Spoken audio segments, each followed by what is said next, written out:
คาช่วยเพวิโยอลักวงาคืออตุคอลูอคือคากาติยายามาเตียลาบิโลโกงาคือชอยาทอกาอาสติมากาวิคาชูงาคือมีติปิเพกาวิเจเลงาคือติมูติสุติเพเลอติกาลิลีอาชุโยวิอบูปุตาวิกันติภาคาเสติเกคาเดกากาติเชวิทัปาตองาคือมีติปิชกิเพลากาวิโยเชเลงาคือเทโจโมคุคางาคือมียาถาตอกคปิลาตาเวปุระเวติชเสนีเสหปามัชหปานิงาติชออกขอทามัววิทยาลัยวิชาการศึกษาประสานมิตรโกเวออคโลจากเกรทาไทโจโมคุโฮคางาคือมียาถาปิยาลาตาเวตอกคติพายโย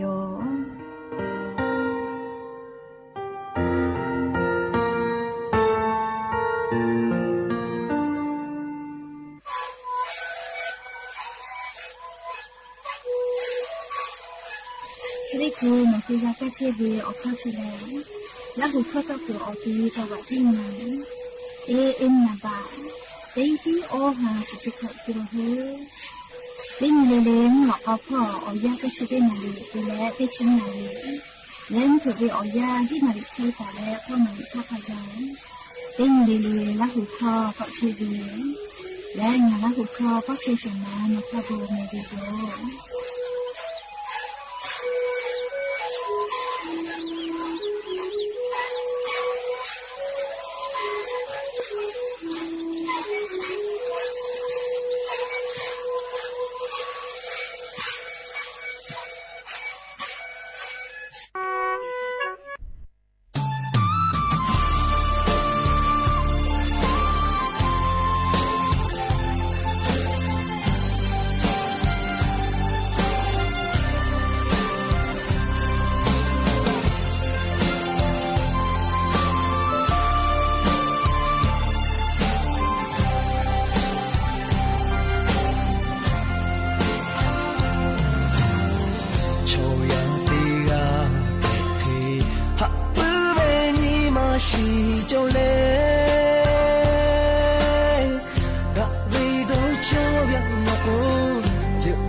Shani kosha haludiya Ngaveni ma shive Oshamale no chetiyo Ma pagawne Taisa taisa deo Ni ma chakta haja Chere ma gaw halulave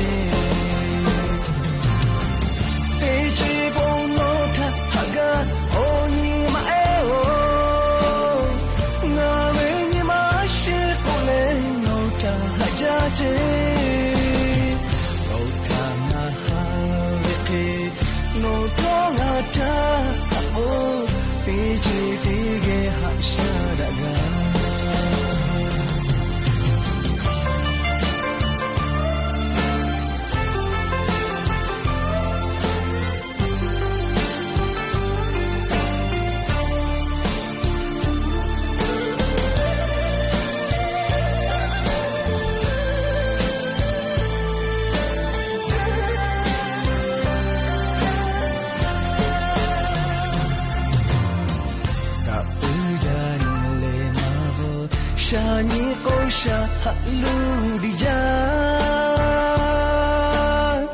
Ngaveni ma shive Oshamale no chetiyo Ma pagawne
อบูดาจาวิโย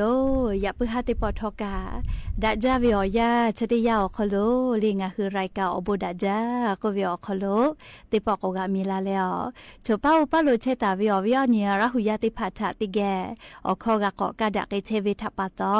อรอเปติกาลิลิทาตาอุยอยาวิโอคโลละเซจาและรายการอบูดาจาอคโลหะอยู่ลาวิโยแมและยันยิเวอยาแลชะติซอคโลกะซึเปเซนีกาปวิโยเลยยะนี่แหละชะดิซอคโลซึเปเซนีโยยะนี่แหละสหปาจุเรหปาคโลยะนี่เวอยาซึนเพวิโยแล้วจะขอทอกันนี่หินชงาขอซึขอหาเวอเวเนี่ยละหุยะติเผาหาวิอวิอเนี่ยระหุยาข้าพ่อชื่อพ่อโลเชตาเวข้าคิเพเชเลเตียเลลิกาจ้าเมดอเม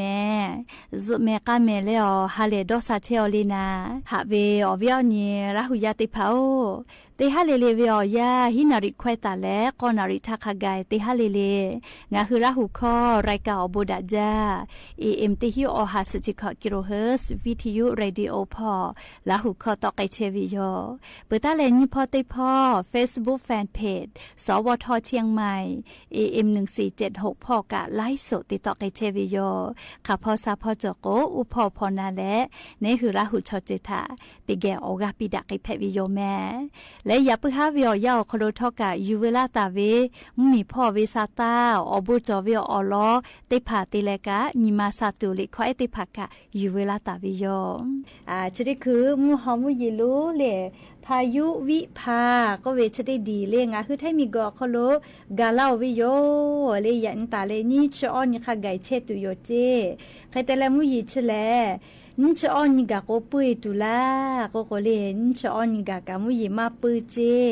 เลขก็งะคือไทยมีนะเลอคโลแลนี่ชกอนขกายเลมุยจะเคเตลาไกตุโยจิเมลีนี่ชกอนขกายเจอวิญญาณละหุยาติพัทโอเลขเดกุเฮกุฟาตะแมเฮกอยานิเวอยากันนิเวตยาธางาคือจิไม่วิลกุกาเลมุนะจาเมเลชริคือเวอยาเลมุนะจาเลมุยลาเวอเมฮักกะวลาเลชริคือขกายกามุยลาเวมาปุหิแมเลขกอวิญญาณละหุยาติภาซาตาคเดพอนะเลเฮกอนิเวตยาธาอเมฮาติเวลาเลยาซอนาเวอยาขกายเลมุยคาติภาข้าพ่อเฮียเวเลก็เลชริคือเวอยาแลงาคือแท้มุเมียวนาติตอพ่อกาลาเปวิโยเลจีไฮจีใหม่เมฮอซอเลลางพูลางปางเลข้าพ่อกะไกปือลอบเมลิงคือแท้มุเมียวนาติตอฮีจังหวัดอคโลไกปือวิโยใครแต่ละมุยเชแลเลมุฮอมุยโลพายุวิพาตุกวนี่ชออนยขกายเจอยากเข้าอคอนอกะมุยกอจอและนี่ชกอนยขกายมุยลาไกตุโยจิแม่อวิญญาณละหุยาขอคุลอคุพ่อเชวิชอติพาลอกวใครต่อตุกวดอหาดอคิตู ลีกะถูเวียตุกใครต่อดอหาดอกคิดตุมาจอมือขอพ่อวิชอลก็แลอีกะเลียถูเวียขี้จาวิโยลีกะถูอาลาเวียขี้จาเฮก็เขาคนหลอกคนชอก็ตุจอเวียเลียเขาคนหลอกคนพ่อมุยลาจาเวทัปตอมีกัวสาวคโลเลียเนจาเนกาเปเวทัปตอนะยอเชมาโยวิโยเฮก็มีป้าเวมีกัวยอเจลาเวจะได้พาเขาคนหลอกคนพ่อแผงไงวิโยเลอเลกาเขาคนหลอกคนพ่อมุยขอยาอยากกติโตหมอทอกากะตูวิกาคาเดกานิวิโยสุเจปาคือเวมีไฟฟ้าเจไปเวเล่มูหอมุยรู้ละโกเล่ไปเวอยากกอปาคือเวมีปะคือเวเล่จะได้พาเขาคนหลอกคู่พ่อแผงไงจาวิโยเล่มุยขอยาวขอโลแค่ว่ามือขอพ่อหลอกแลจะได้คือกาเทกากูเฮเวแลเล่อีกะอยากลาเวียกากูเฮเวเขาคนหลอกขอให้พวกขอมุยลาแลอีกะรู้อยากลาตาเว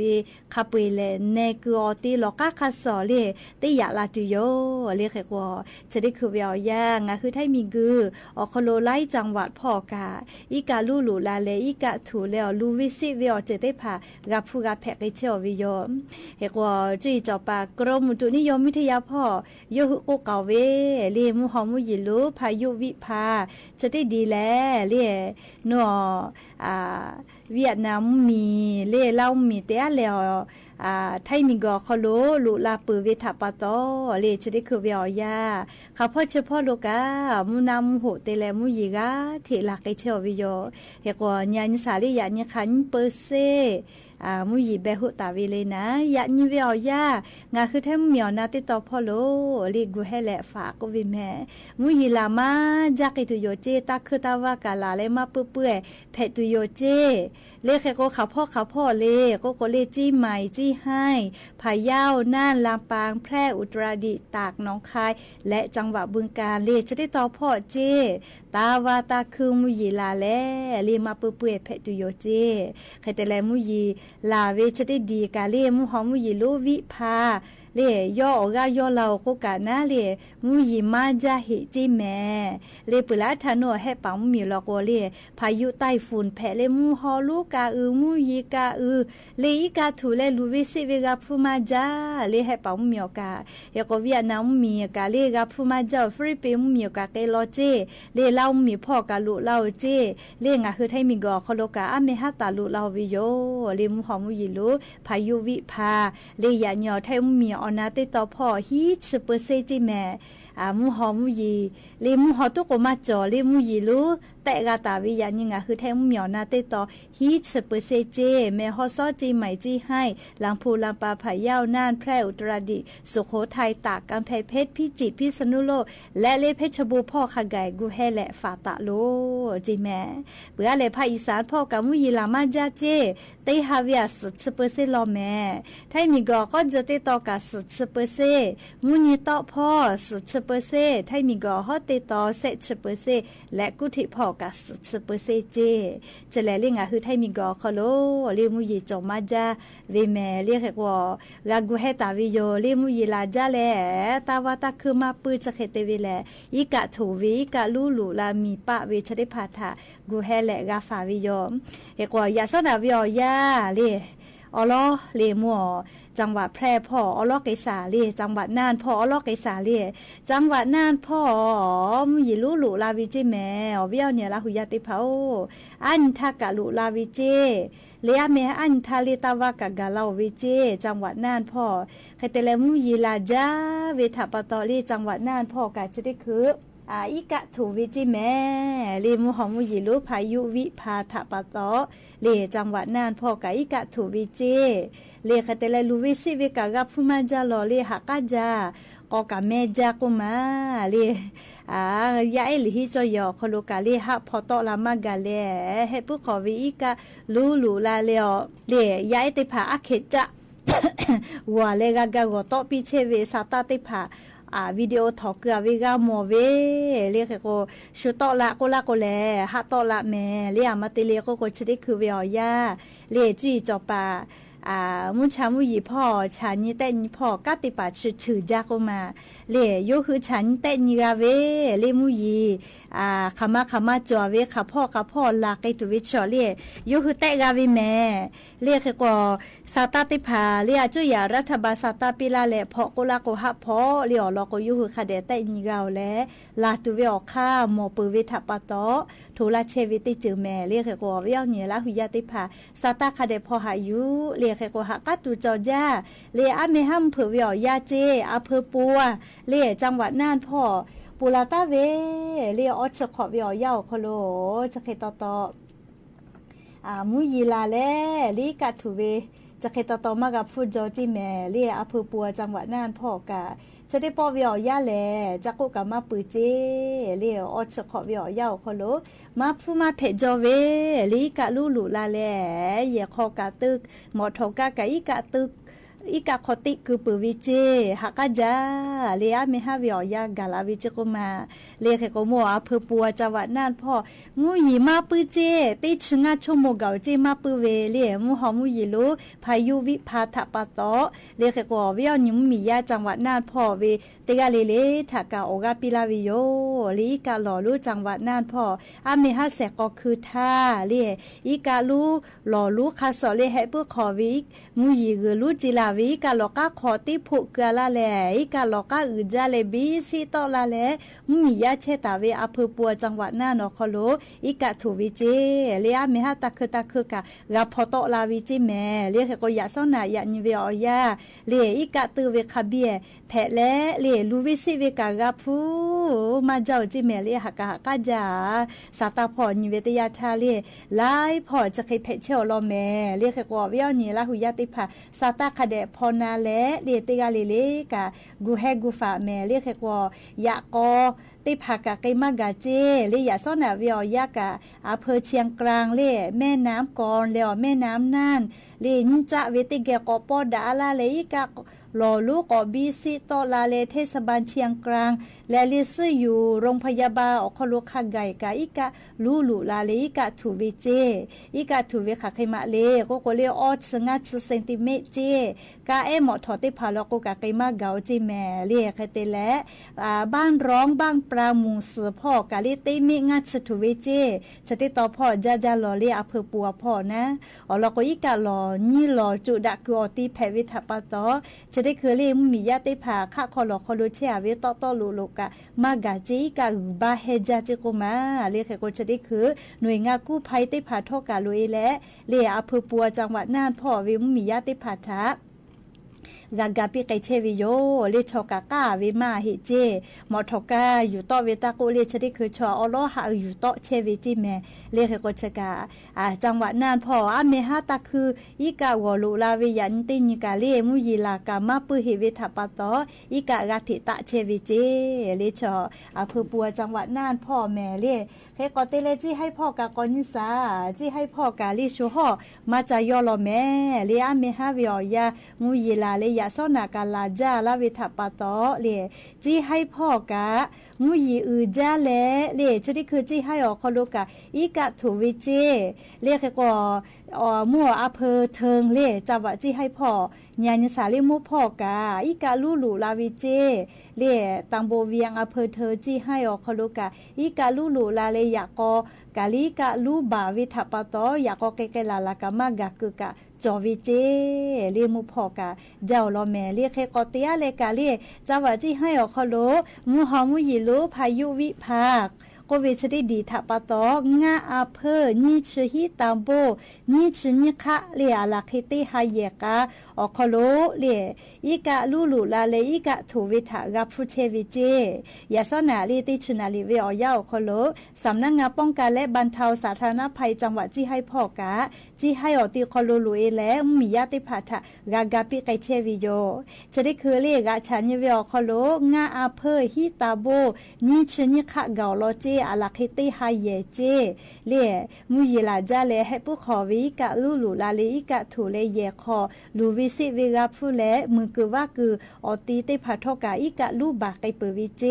อโบดาวิแลเล่ชอสชนาวิสตาตุโกเล่มาจอหิเจเล่ก็จะได้คือจาวะจิให้พ่อเล่ละจุละฮาแพตอลาวิอเจทะตอดาเลฟาพ่อวิอมูเตพาทกากาถิกูแฮและมียาทากาซาตาเป้าโทปีและเล่กาถิกาปิไกเชวิโยเอโกจาวะจิให้พ่ออีกาถูเวทยาธาเล่มอทกาอีกาขอมากาติคือตัวอโปจาวะจิให้พ่อกาเลศูนย์การค้าเซ็นทรัลเชียงรายอติอคโลกาเลอาคาลิกาเดเกิดชั้นนี่บีแล้วลีดาฟ้าพอจะเดลาเพวิเจบะประชาชนแล้วคู่มือรถเลยเอกสารไถเวลาและจะแต่ละจีออกฟูมาวะจีแม่จีให้ติดต่อพอกาลีกาลูหลูลาอีกาถูวิทยาธาหมอทกาติภาเส้นทางเชียงรายออกคลูกาจาวะแต่ละเจเรียกคนชนิดคือวิอยาจีให้พ่ออยากก็ไล่จากกะไกมาเกาจีแม่เรียอีกาลูหลูลาอีกาถูวิทปะโตเรียกว่าสาตาติภาคเดพอนาและจีให้ออกคลูเชตาเวลิมมียาติภากะกูแฮกูฟาตะกูเวลอแม่เรียกกว่าวิอเนียละหุยาติภาทอลิสาตาคเดพอนาแม่จะได้คือวิอยาอยากก็ไล่จะลีกะกะติลุลาเชอลอแม่เรียกกว่างะคือเตกาลิเลกะลูวิสิวิอเจทากับผู้กาลีกับผู้อีไกตัวอโปนาเลียสาตาคเดพอหายุอยากก็จีให้พอเชอลีจะได้คือตามโบดอยลานเรียอำเภอเมืองจีให้อคโลยาซอกอนาริวิอยากะมียาคะคอลอคอโลมุยลาจาเลกาลูลูลาวิเจบ้างโปงอ้อมาโกเลบ้างโปงช้างแล้วโรงเรียนบ้างโปงเกลือเจเลียจะได้ต่อกับมุยลาจาเลกาลูลูเราจีแม่ลีกะกันแน่แน่ลีก็จ้าลีฮัลโหลชะกาลูวิสิวิกาลาเวลีมุยลาจาปุขเนาะเพกาลาเวนะเรียกว่าจะได้คือเวอย่างคือซาตาก็นิเวลโกกับงาคือจาวะจีใหม่พ่อก่อนยิสาเลจีให้ออกแก้วกว่าจีใหม่ก็ลาสานะเลแล้วก็งาคือจาวะจีใหม่แม่ไอ้พ่อวินากูอีกะติผักกันแน่แน่ยาลาเชี่ยวจีแค่ก็กูให้กูฝาก็วิโยลีแม่ไอ้พ่อมือฟ้าชัยประการลีมือเป่าพ่อกันนะใครเตและลีอำเภอโดยสะเก็ดพ่อกันนะเฮแม่ลียะซอก้อนารีออดสงานาทิทาเลลาจลาฮาแพตอลาเวพ่อฝาพ่อกาติเชวิอโมเลมีสัญญาสีเหลืองเลอวิอนี้บ้านห้วยผาตือเลปาแฟนตะโบปาเมียงเพื่อโดยสะเก็ดพ่อมุยลาจ้าเลเคเตเลอีกาบีสิตอลาตุวิออกค่าจอวิเจแค่ก็มียาติพามอมเกือติออกคอโลฮะกูเตจิแม่เลมุยลาจ้ามาปื้อวิทปะโตเลอีกะยะลาเชียวจิแม่เลแค่ก็วิอนี้ปาเฟพ่อเชวิชอติพาเรียสาตาคเดพอหาอยู่แม่เราก็จะได้คือมุยีลาเวปื้ดตัวออกข้ามาโมหิเจเรียสาเตโกซามุยีกากาเตกอลาเฮไกเชวินะเรียกว่ามุหอมุยีลุพายุวิพาเจอกายโยเกโอกุกาเรียมุยีจอมาจาเฮวิเจเรียชราปะตอวิอนี้ลาหุยาเพื่อโดยสเก็ตพ่อปานแฟพ่อเชวิชอติพากูเฮและฝาแม่ลีจะได้คือบ้านห้วยผาตื่นพ่อลีกาลอยะลาเวปาแฟพ่ออีกาเน่แน่เตเลมุยีลาจาเลให้ผู้ขอวิกาลูยะลาและบีซีลอวิติแขอคโลเชลจิแม่เล่เฮกัวปาแฟพ่อเล่ปาเมียงพ่อโดยสเก็ตพ่อเชวิมมียาติพามอติพามุกอติอคโลฮะกูเตจิแม่เล่สัญญาไฟสีเหลืองก็เวชอกาลาโยกูเฮโลก็เวน่าเนี่ยเตียลาโกกาลาเวแม่เรียกก็ติกาลิเลกาซาตาพอหะอยู่เวอคโลคาเดกูเฮกูฝาแม่เรียกกานัวเพื่อโดยสเก็ตพ่อปาแฟนพ่อลิปาเมียงพ่อมุยีลาจาเลกาลุยาลามาเวทปะตออีกะลออืจาเลเลียวเวอนิมมียาเชกเยคโลอีกะบีซีแลลีอีกาลูหลออีกาลูลุลาหลอเพเชลเจแต่ก็แลลิมมีพ่อกะติปาติผากาซาตาติผาปีลาวิโยยก็ยานิเวอยาแลลิงคือจี้ใหม่อคโลมาโกจีให้เล่ผายาวลามปานจังหวัดน่านแพร่เล่อุตรดิตถ์พ่อ แลลีมูยีมาจาวิเนียเวอเดียวคลุเชียวิแม่ลีเมฮอซัพพอร์ตก็แซ่ลอลีลาโพกะแซ่ลีจาวาตากะแซ่สุโคทากะแซ่เวอคอเชียวิยาคจิไหมจิให้พะเยาลางปานแพร่นั่นอุตรดิแลเนียเวเลติแขวคอเชียวิมูยีมาจากูกาวินาเลขกชกาเลอเวียเนี่ยละหุยติพัทาเลอลอซาตาติพายูเวลาเลเลจะเคชิลากาลาวิโยเลมุชามุยอลอชกากาลากุลาจาละกุกอตูจอเวมาลาโกเอเตจามือจามากาเลกอลาโกเอลาจาละโกเลหิกาลูบาเปเวกาจากาดอเวกาเลหากอไกเวเลขกชกายูเวลาเลงาคืออเวียเนี่ยละหุยติพัทาเลอลอซาตาติพาปิลาวิโยและอย่าปึฮาติปอทอกาชิลากาลาตุเวอลอซาตาติพาจะไกไมจะได้โยแม่ลุลาเลกากาพนาเลออกาปิลาเชเวติกาเลเลกาอบูจาแม่ติกาเลเลซเมกาแม่เชซาจอซาฮาเลดอซาปีอบูจา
สถานีวิทยุกระจายเสียงแห่งประเทศไทยและเครือข่ายทั่วประเทศเสนอข่าวต้นชั่วโมง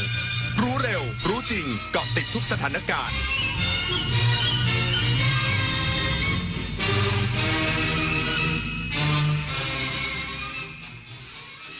รับฟังข่าวต้นชั่วโมง 21 นาฬิกากับนฤนาถแข็งขัน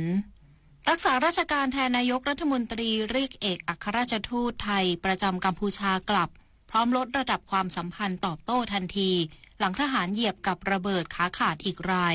อีกสักครู่กลับมาติดตามรายละเอียดค่ะ รู้ไหมว่าโรคพิษสุนัขบ้าติดต่อสู่คนได้และหากแสดงอาการแล้วไม่มีโอกาสรอดถูกสุนัขหรือแมวกัดข่วนหรือแม้แต่เลียบาดแผลอย่ารอช้ารีบล้างแผลด้วยน้ำและสบู่ให้สะอาดแล้วไปพบแพทย์ทันทีเพื่อรับวัคซีนป้องกันจำไว้วัคซีนช่วยชีวิตได้โรคพิษสุนัขบ้าป้องกันได้ถ้ารู้ทันและไม่ประมาทอย่าชะล่าใจถูกกัดถูกข่วนถูกเลียบาดแผลรีบฉีดวัคซีนทันทีต ถนนดนตรีไลฟ์เดือนกรกฎาคมพบกับศิลปินนอนเปลผู้เฮกล่อมความฝันด้วยบทเพลงปลูกใจจุ้ยสุอุ่นเลี้ยงพร้อมวงทมนเด็กๆจากโรงเรียนเล็กในทุ่งกว้างบุรีรัมย์วันพุธที่30กรกฎาคม2568เวลา 18 นาฬิกาณห้องออดิทอเรียมอาคารศูนย์ปฏิบัติการถนนวิภาวดีรังสิตกรุงเทพมหานครติดต่อเข้าชมฟรีได้ที่ Facebook ถนนดนตรีเรายังเป็นนักเดินทาง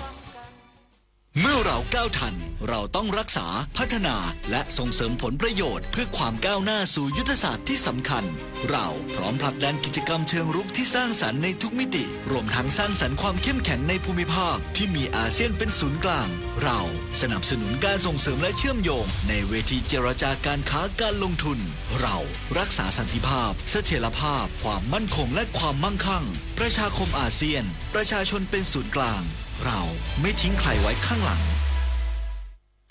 มหานครแห่งอาหารและบริการหาล้านสู่ตลาดโลกซอฟต์พาวเวอร์ด้านอาหารปลากุเลาเค็มตากใบนราธิวาสไก่เบตงยะลาปูทะเลปัตตานีโคพันธุ์พื้นเมืองและแพะวัตถุดิบชั้นเยี่ยมของท้องถิ่นได้รับมาตรฐานอาหารสากลและอาหารหาล้านผลักดันให้เป็นพื้นที่มั่นคงทางอาหารสร้างเศรษฐกิจชุมชนเพื่อยกระดับคุณภาพชีวิตภายใต้ระเบียงเศรษฐกิจหาล้านจังหวัดชายแดนภาคใต้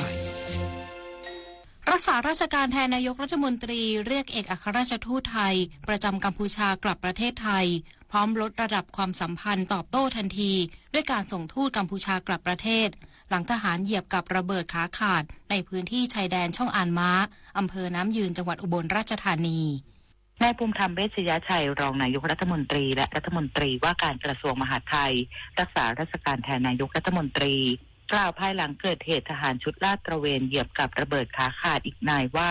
ขณะนี้ได้รับทราบข่าวจากพลเอกณัฐพลนาคพานิชรัฐมนตรีช่วยว่าการกระทรวงกลาโหมโดยทางกองทัพได้รายงานให้ทราบว่า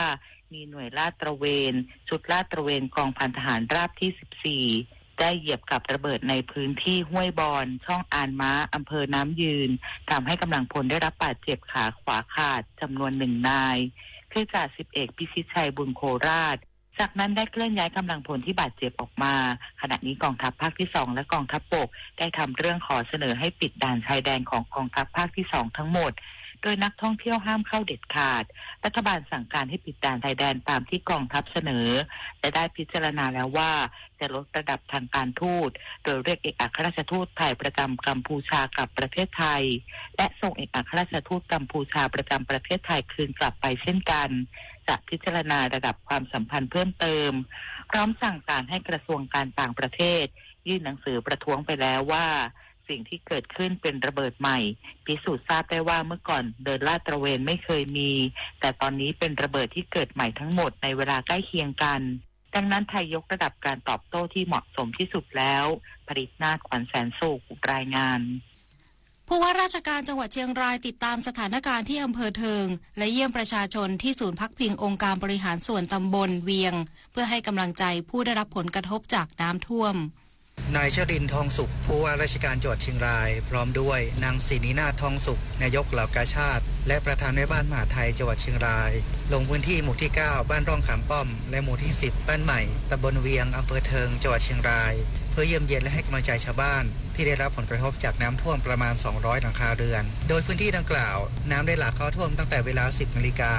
ระดับน้ำสูงกว่า1 เมตรทางกำนันผู้ใหญ่บ้านองค์กรปกครองส่วนท้องถิ่นได้ประกาศแจ้งเตือนและอพยพชาวบ้านกลุ่มเปราะบางรวมทั้งผู้ที่ไม่สามารถอาศัยอยู่ในบ้านโดยเฉพาะผู้ที่อาศัยอยู่ในบ้านชั้นเดียวให้มาอาศัยที่ศูนย์พักพิงเป็นการชั่วคราวสำหรับพื้นที่อำเภอเทิงน้ำได้เข้าท่วมพื้นที่ทางการเกษตรบ่อกุ้งและพื้นที่ชุมชนซึ่งปัจจุบันน้ำได้ลดลงจากเมื่อช่วงเช้าพร้อมคาดการณ์ว่าหากไม่มีฝนตกเพิ่มในวันพรุ่งนี้น้ำน่าจะลดลงแต่บริเวณพื้นที่ลุ่มต่ำยังคงมีน้ำท่วมขังอยู่บางจุดโดยปัจจุบันระดับน้ำอยู่ที่ประมาณ50เซนติเมตรถึง1 เมตรทั้งนี้จังหวัดเชียงรายได้รับผลกระทบจากอุทกภัยทั้งสิ้น11อำเภอ51ตำบล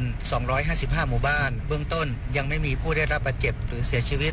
วสินทร์ คำพิรวงศ์สวทเชียงรายรายงานจังหวัดหนองคายเตรียมรับมือน้ำโขงล้นตลิ่งโดยเร่งทำพนังกั้นน้ำจากกระสอบทรายเพื่อเป็นการป้องกันน้ำโขงไม่ให้เข้าท่วมตัวเมืองหนองคาย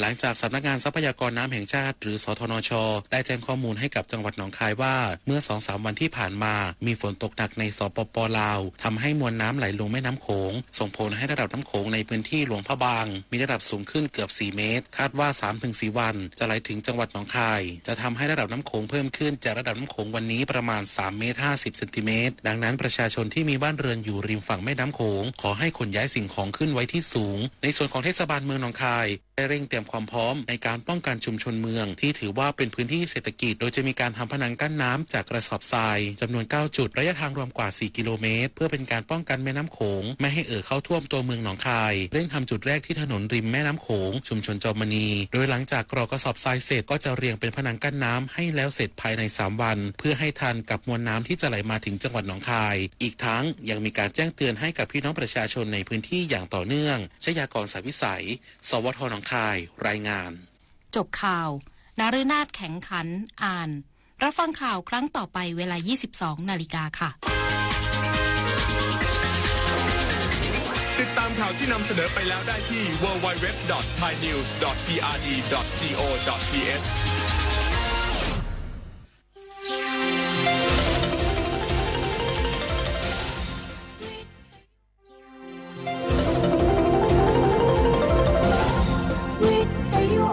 ประเทศไทย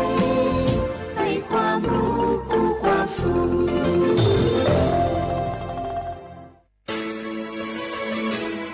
สถานีวิทยุกระจายเสียงแห่งประเทศไทยจังหวัดเชียงใหม่ AM 1476 กิโลเฮิรตซ์สถานีวิทยุภาคภาษาชาติพันธุ์แห่งเดียวในประเทศไทยที่มีความทันสมัยเชื่อถือได้สร้างอัตลักษณ์กลุ่มชาติพันธุ์สู่สากล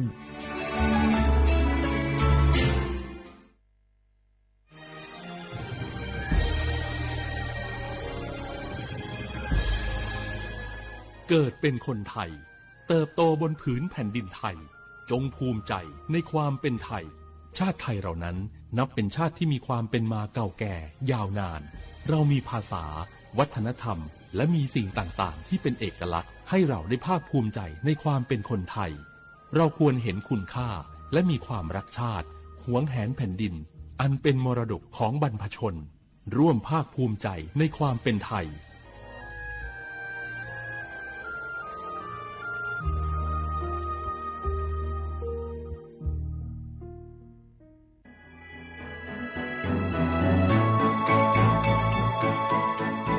การปกครองระบอบประชาธิปไตยจะมีความมั่นคงก้าวหน้าเพียงใดขึ้นอยู่กับการที่ประชาชนในชาติรู้จักสิทธิเสรีภาพทำหน้าที่ตามความรับผิดชอบและมีคุณธรรมเมื่อมีความคิดเห็นที่แตกต่างเราจึงต้องเรียนรู้และแก้ปัญหาไปด้วยกันด้วยความสามัคคีปรองดองของคนไทยทั้งชาติเพื่อก้าวสู่ประชาธิปไตยที่มั่นคงรู้สิทธิรู้หน้าที่ตามวิถีประชาธิปไตย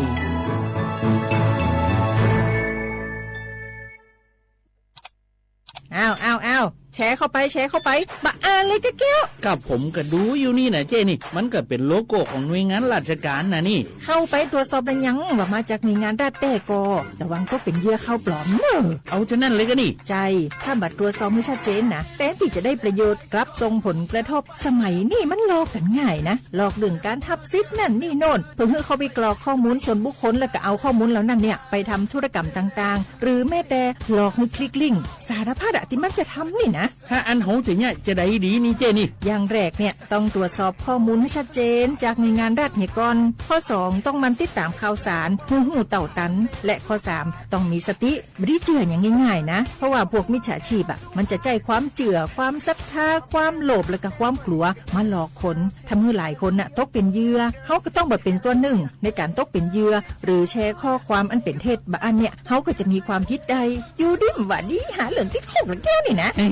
ขอโทษครับเจรู้เท่าทันป้องกันการตกเป็นเหยื่อจากแก๊งหลอกลวงปรารถนาดีจากสำนักงานประชาสัมพันธ์ที่3กรมประชาสัมพันธ์ค่ะฮัลโหลสวัสดีครับพี่น้องอายุเนี่ยเดือขยาวโฆษณาไกกะกอสถานีวิทยุกระจายเสียงแห่งประเทศไทยจังหวัดเชียงใหม่พอปานเนอบีเคฮอมอนาแอออนหลีญาเมเจสถานีวิทยุกระจายเสียงแห่งประเทศไทยเฮอนาอย่าซิมก้อนบีเอดู ยลอนแต่ช่วงหางละหาเชลกับปจาการในดูโฮอีสอนนี่กามาแล้วเนกามองขากากาอีกุญญายีเนียวโฆษณาบีเกหมอญาแลนึมาอ้อนนานากาไงเหลียวเนไงชนยางายีเนียวนากาสังโบนาก่อนนี่จำยองาซุงมีสีโก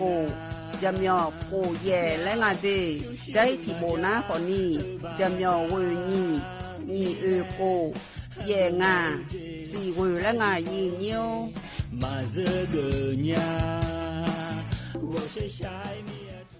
นี่รู้กันไหมสิทธิบัตรทองหรือบัตร30 บาทเป็นสิทธิหลักประกันสุขภาพตามกฎหมายที่ช่วยคุ้มครองคนไทยทุกคนให้เข้าถึงบริการสุขภาพที่จำเป็นโดยไม่ต้องเสียค่าใช้จ่ายเลยนะครอบคลุมทั้งการรักษาพยาบาลการป้องกันโรคการฟื้นฟูสมรรถภาพทางการแพทย์เรียกว่าช่วยให้คนไทยอุ่นใจกันเลยทีเดียวสอบถามเพิ่มเติมสายด่วนสปสช1330ข้าชอแม่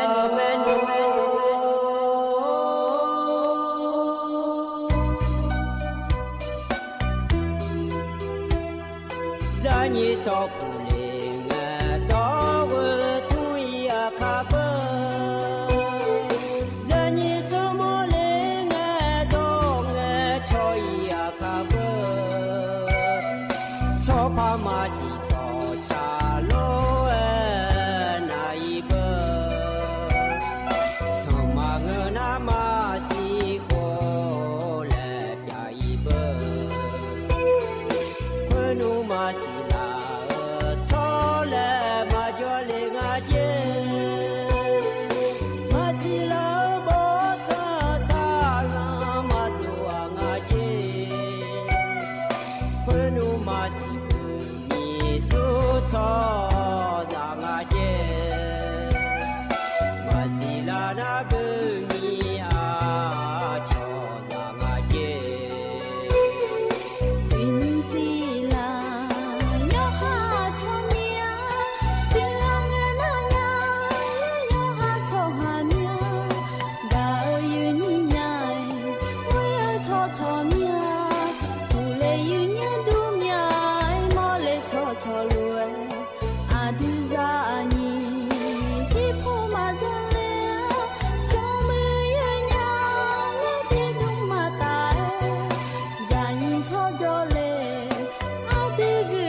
อุจิพออุดุธรรมะเด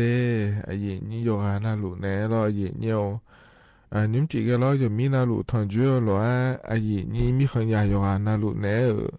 พยาทอนจุมีอเดเยเนียวอุจิอปาลอฮกามยอมัวดูเนอเยนี่โยหานาลุเนยาทอนจุเฮนะอายามนาลี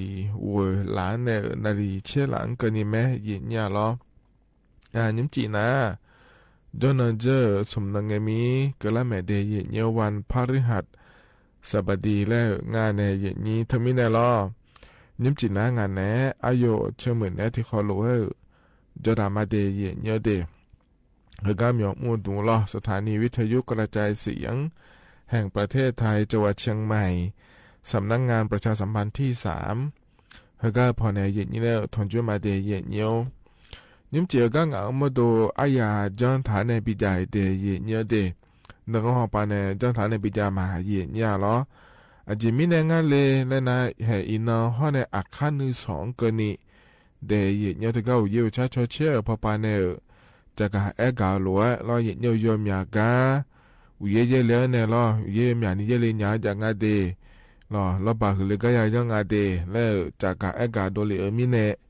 เธอมิเนเยเนียฮกางานเนมยออูดัวกางานเนนาดัวนาลอเยเนียวมินโหขอเนียลอบาคือเลเนยดื้อไม้สายเยเนียวมยอขอละเลือมาดาลอเยเนียเธอมิเนยมยาเจจออียเยเนียลอนะเฮอินนอฮะเนอาคานึสอลออุเยเยสิเจรังเงอุสออายามละโคเอลออุสอเนนงกะเนียฮกางาอายาจังเงกะเนียอุเยเยแม่เยเนียยมยานี่อิสันนะมาเยงอาลามาชิเลอาสิเยเนียวนะเฮนงฮอปาเนอุจิจิเงกะเนียเยมาสิเมเลเฮอาละลอนะเยฮนามาเชพะเยมยาเลนะขอเนี่ยลอบาคือลานะลอเยเนียวอีจุดดันลานะขอเนี่ยอมยอลาเหลือเนี่ยเฉพาะจะโดนยาผายแล้วลอยมยาจียังพาเกยามีแน่ลอยเนี่ยถึงมีแน่อายา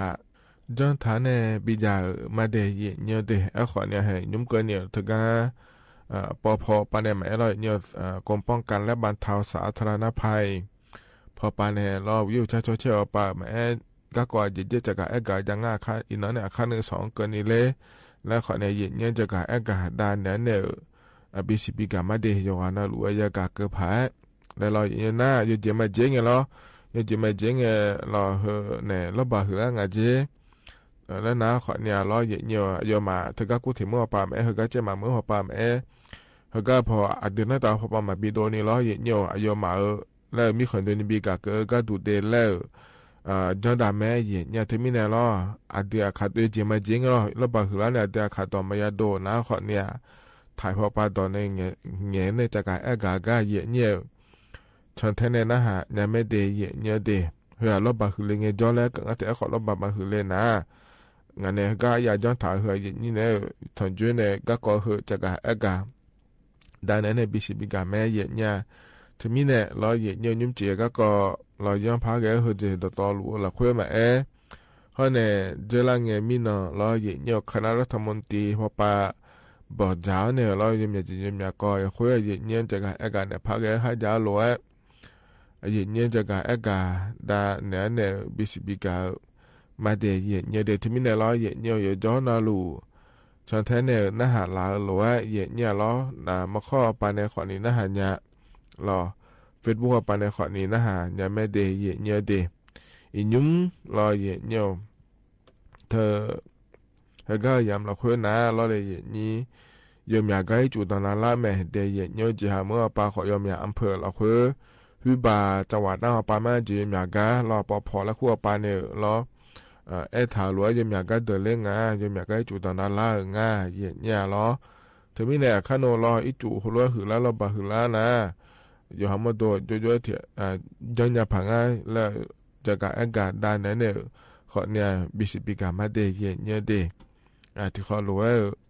เดินมาเย็นเนี่ยเฟซบุ๊กไปเนี่ยนะฮะรู้ไหมขอเนี่ยล้อเย็นเนี่ยนะฮะรู้นะล้อกดไลค์กดแชร์เธอเดินเนี่ยไม่เดเย็นเนี่ยเดยองนะรู้อยากเกิดในยาสิญญาในยังยาผาล้อเย็นเนี่ยก็เนี่ยนะอันนั้นจะแม้จะการอากาศด้านเนี่ยมาเย็นเนี่ยนุ่มจีเฮก้าเย็นนี่เนี่ยทอนจั่วล้อเดียอาคาอันนั้นนะเซตินาชลาง่าเดเย็นเนี่ยบาลาสีนาสีล้ออาโคนาเซติโคที่ไม่ได้อินาโคก่อนก็ง่าเดเซตินาฮอนในเซติโคมีเนี่ยล้อเย็นเนี่ย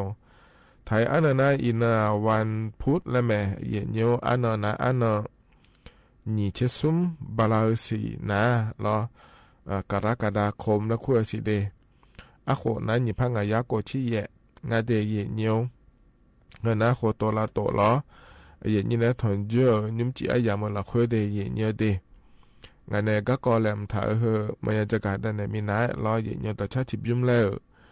พนักหาดามาเย็นเนี่ย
เธอก็พอเนี่ยบินาหาดาดอชาเธอก็ถือยุ่มนะรออย่างเดียวสลามาอามูเนชาจะแม่รอเธอเนี่ยโลลุมาและชาดอช่างอดีโยอานาหลวงพอเนี่ยบินาหาดาเกยานาหาบโยดูรออย่างเดียวเธอก็จะนอนปาลาเนี่ยนาหาล่าไอ้นี่โยอานารู้อุดุธรรมะเดย์อย่างเดียวเธอก็มาข้อปาเนี่ยนาหามารอเฟซบุ๊กปาเนี่ยนาหามาเดย์อย่างเดียวเดนิ่มจีนงานแน่อายุเชื่อเหมือนนะที่ขอรู้จะดามาเย็นยาเหรอเฮกันเลยนะลองงานนี้ก็แลมถ่ายเย็นเนี่ยจะการอากาศด้านนั้นในบิสิปิกามาเย็นเนี่ยอินยุ่มนะรอเย็นเนี่ยถึงก็จะแล้วเวียดนามมีของปานเนี่ยรอเรามีของเราเนี่ยถึงก็เดือดไทยมีของเกินเนี่ยแล้วเกิดงานหรอเธอพายุวิภาและขั้วชมยังเถิมเดพายุโซนร้อนวิภาและขั้วงาเย็นเนี่ยหรอหน้ามีเนออุติจิเออายาเมืองหลักคุยหน้าเราถึงก็เนี่ยจังหวัดหน้าล้อหน้าเมืองฮอปาละเกิงอ่ะเยี่ยเนี่ยยมอยากก็เดือดเลือดเดหน้าเมืองเราคุยล้อเยี่ยเนี่ยขนมอาจจะกะอากาศได้มาขอนี่เห็นยุ่มก็เจริญเงี้ยอุตสาหปาล้อเยี่ยเนี่ยอินเนอร์เราคุยแม่เยี่ยเนี่ยถึงก็ศูนย์อุตุนิยมวิทยาและโครงงานเทียนเนี่ยวิทยาเชื่อว่าปานเนี่ยจะกะอากาศหนาล้อเยี่ยเนี่ยอินเนอร์เขาเนี่ยอาคารนึง2กรณีอุยยมยานี่เยเลยจังอาสิเดยมยาเมือเราคุยเดและตัวเกิดงานเทียนเนี่ยล้ออินเนอร์ก็ดูก็เหมือนกันนี่เยก็ดูงานเลยและนะขอเนี่ยแม่ห้องสอนจะมาเหมือนจะหาเหมือนลำพูนลำปางพะเยาน่านแพร่อุตรดิตถ์สุโขทัยตากกำแพงเพชรพิษณุโลกพิจิตรฮอนเนเพชรบูรณ์เราคุยงานเฮือเดือดไทยมีคะแนนละต่อไปก็ดูแต่เรามานี่น่าอยู่พอยขอนี่แย่แม่เย็นเยี่ยวขอเนี่ยเดือดขาก็พอยแม่นี่จ่อไปก็ดูรอคือเกินในเลเดเย็นเยี่ยวเดน่าอาคารนึง2เกินนี่ง่ายเย็นเนี่ยเราอาคารนึง2เกินขอเนี่ยยมแม่ก็ยังง่ายสิเดเย็นเยี่ยวเดอาคารนึง2ยังพักเราชนะมาเชื่อยังพักเถอะนะขอเนี่ยแม่ห้องสอนจะมาเหมือนจะหาเหมือนลำพูนลำปางแพร่สุโขทัยตากข้อเหนือกำแพงเพชรเนาะถึงก็จะพออย่าจังไงดีและตัวจะการเอกาเมเดเยเนี่ยเดือหัวเจริญเงยอินนหัวสิเราสอปาถึงก็กรมอุตุนิยมวิทยาและคู่งานเยเนี่ยวิวช้าเราจู่ๆก็ถูกงานเลยวิยามีอย่างเยเลยงานเลยแล้วยอมมาเราพอปาชอเชนเนี่ยอยู่จนเราหลุดคอเนี่ยเราเยเนี่ยจะการเอกาดันเนี่ยแม่เดย์เนี่ยเดย์ที่มีอะไรอยู่มาเนี่ยจะการอากาศโดเหลวล้วนงาขอเนี่ยจะการอากาศด้านเนี่ยบิสิบิกาเลเดย์เนี่ยก็จะละเงี้ยเราเนี่ยจังหวัดน่าเราคือเนี่ยเธออุศยนาเนี่ยแม่เนี่ยเดย์นาลีวัวหลังนิ่มสอยามเราคือเรามีนอนในเยเลนในนิ่มสอนะขอเนี่ยเธอก็อำเภอเชียงกลางน้ำแม่กรเขาเนี่ยแม่น้ำน่านและคู่งานเทียเนี่ยเหรอเธอก็เธอนะคนนี้บ้านศพกรและคู่กาเธอก็เธอเดือเราที่ขอรู้ยุตะเลงหาเย็นเนี่ยหรอเธอมีในอีกยุ่มนะคนนี้เทศบาลเชียงกลางหรอหัวยาในฮิบาสี่แยกเทศบาลและคู่กาคนนี้จุดตอนนั้นงาเดและเหืออุศอายามเราค่อยเดเย็นเนี่ยเดน่าเธอก็อำเภอปวงและอำเภอปัวและงาเทียเนี่ยและคู่กาลอยเนี่ยน้ำคว้างเขาในน้ำปัวและขั้วเธอเย็นเนี่ยเราเธอก็อีจูรอตอนดาราเนี่ยก็จ่อรอตอนก็เลยงาเดแล้วกูงาเทียเนี่ยยมอยากให้จูตอนนั้นละไงยุ่มหนาล้อเทศบาลอำเภอปัวโลตัสปัวหน้าคูโบต้าปัวและคูกามลอยเนี่ยยมอยากให้จูมาอีจูยมอยากเนี่ยอยากดาราเนี่ยล้อเนี่ยตอนดาราเนี่ยมาอีมาลายังงาเดอินัวอำเภอถึงจังหวัดหน้าเราเขายมอยากกาล้อโลเธอมาอียังงาเดเนี่ยเดเธอมีแนวล้อเยี่ยวเธอเนี่ยอีจุดตอนนั้นละแม่เล่สิญญาไม่หัวไปเนี่ยจนรู้ตอนนั้นละแม่เล่สิญญาเดินนักคนเนี่ยรัวเขาเข้ามาจะแม่ยังงอโดงอ่ะเดย์เยี่ยวน่าเธอก็แต่มังเงยเยี่ยวเธอก็เนี่ยบ้านร้องบ้านปลาหมู่7และคู่ก้าเนี่ยเฮือทีเมจเนี่ยล้อช่วยหายาก็น่าก็ของก็ละงาเทเนี่ยล้อเดตอนนั้นละงาเจเนี่ยล้อเธอแต่มังเงยเดบ้านต้งแหลงต้มแหลงแล้วก็เนี่ยตำบลชัยวัฒนาอำเภอปัวเธอก็เธอเดือขอเนี่ยล้อเนี่ยอีจู่อยู่ดื้อมาแต่ดาราเนี่ยล้อเธอผู้ใหญ่เดือขอเนี่ยอีโดละโด mà ít nhà là nhà nga để nhung nào lo chủ aje đợt đó là này chủ yo hàng aje ye nha lo ye nhờ nan nhung nào khỏi nhà thực ra để cho nó thiêu ba lo nghe chó để cho nó thiêu ba bị lệ này ye nhớ Paul lúa đỡ lo bị cho ba lên này bị sợ đô la liêu nga ye nha loอำเภอปัวหลักห้วยในส่วนกันเกิดกับจุดดันดาลาในทะกาในนาขอเนี่ยวิบาอำเภอท่าวางผาในอำเภอลงอำเภอเมืองอำเภอทะกาตะพอพระอิเมเดและทุลุจากการแอกางาเดเฮนาขอเนี่ยยีเนียวละเดือดถ่ายช่อหางอำเภอจังหวัดน่าหลักห้วยจ่อเดืออยู่ๆงาเลยล่ะเธอมีนาในยาเนี่ยมาล้อยีเนียวเราบาหือดาลางาเดอำเภอปัวทะกาจังหวัดน่าป้าจอมเมนเดเลงาเดแล้วจากการแอกาลัวเกลียวมีแน่ล้อเย็นเนียวเธอเนี่ยกลังชาชอก็ดูโลแล้วขอในเงื่อนแม่เย็นเนี่ยจากการแอกาดาเนี่ยบิสิบิกาเลเดเย็นเนียวเฮน่าอาดัมเบลก็เกาะล้อเย็นเนียวอันนั้นใจที่ก็ดูเย็นเนียวเฮน่าเธอก็จะหาเมื่อปานเนี่ยเดเย็นเนียวเดจะหาเมื่อจะละเงล้อเย็นเนียวอินก็ดูขอนี่เธอยอมอยากก้าวเยี่ยมอยากนี่เย่เหลี่ยยาวง่าเย็นเนี่ยเราอินยุ่งในดอกพักแล้วก็ดูนะขอเนี่ยเธอแหนอำเภอเวียงแก่นอำเภอเชียงของอำเภอเทิงอำเภอขุนตาลอำเภอพญาเมงรายเราเย็นเนียวมินอยอมอยากนี่เย่ง่าเดเย็นเนียวเราอินน้องปลาขอนี่เงอแล้วงานหน้าก้าวเย่เฮอเราเย็นเนียวเธอก็ยอมมาพอปลาหองเงะล้อเลยเย็นนี้เฮก็เนี่ยตัดน้าขอในบาพอเยี่ยเจเย็นเนี่ยหรออำเภอเวียงชัยอำเภอแม่ลาวอำเภอแม่สวยข้อเนี่ยอำเภอเวียงป่าป้าป่าและพระเอือจะเดียวเยอะแต่ก็ถึงแต่ก็จะละเงยจะทำเหมือพญาเมงลาวป่าเย่เธอล้อเลยเย็นนี้เธอมีเนี่ยล้อเย็นนี้แม่สมเหมือป่าโจเวียงป่าป่าโจเดืออย่าแหลมงาเดเย็นเนี่ยเดก็จะละเงยนะข้อนี้เธอเนี่ยก็มาล้อเย็นเนี่ยจะทำเหมือนเนี่ยอำเภอเธอป่าเอี่ยยังอยากก็อีจูดอนดาล่าอย่างเย็นเนี่ยจะละเงยอุศป่าก็ดูข้อเนี่ยเธอก็เมื่อละคุยล้อเลยเย็นนี้เธอก็จะทำเมื่อละคุยข้อเนี่ยอีจูดอนดาล่างาเดเย็นเนี่ยเดนั่นเธอก็เย็นเนี่ยจะเมื่อป่าแล้วเกินหนาข้อนี้ล้อเย็นเนี่ยเธอก็อุศป่าอย่างละคุยล้อเลยเย็นนี้ปพปะล้อเย็นเนี่ยกรมป้องกันและบรรเทาสาธารณภัยและขั้วปานเยเนี่ยนะก็เขาปังสบู่พับบุ้งอันหลอนในงานสิเดเยเนี่ยเดย้อนดูเดแล้วเราเยเนี่ยเธอเนี่ยเราบ่าหือดาลากามาบ่ชนเราบ่าอยู่กามามีฉันแบบเลยกามาเดและตัวบุ้งอันเลยงานเดเยเนี่ยเด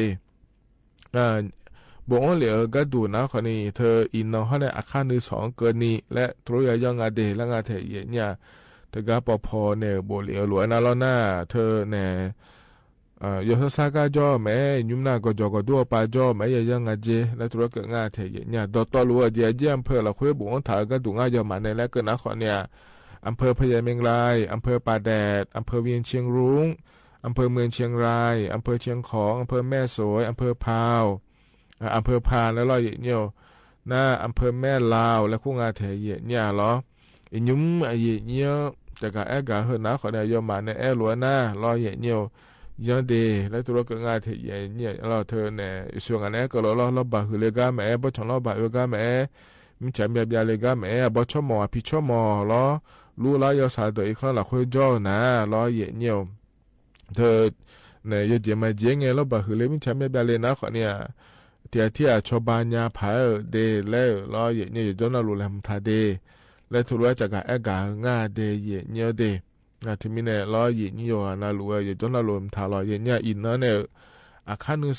2กรณีงาสิเดเย็นเนี่ยเดที่มีเนี่ยเย็นเนี่ยล้องาที่พอพายปนเนี่ยเดนากาสบถึงก็ปอพอแล้วคงอร่อยอย่างเกยก็โลล่าขอนี่ล้อนากาสบเมื่อไงชอนยาไม่เดียก็จะบิชอบบ้ายาหลัวขอนี่เลยจะมาเจงไงชอบหมออีกข้างหลังคุยจนเนี่ยเราบ่าคือเลยเนี่ยไม่อีโดนยานิสาวเดโล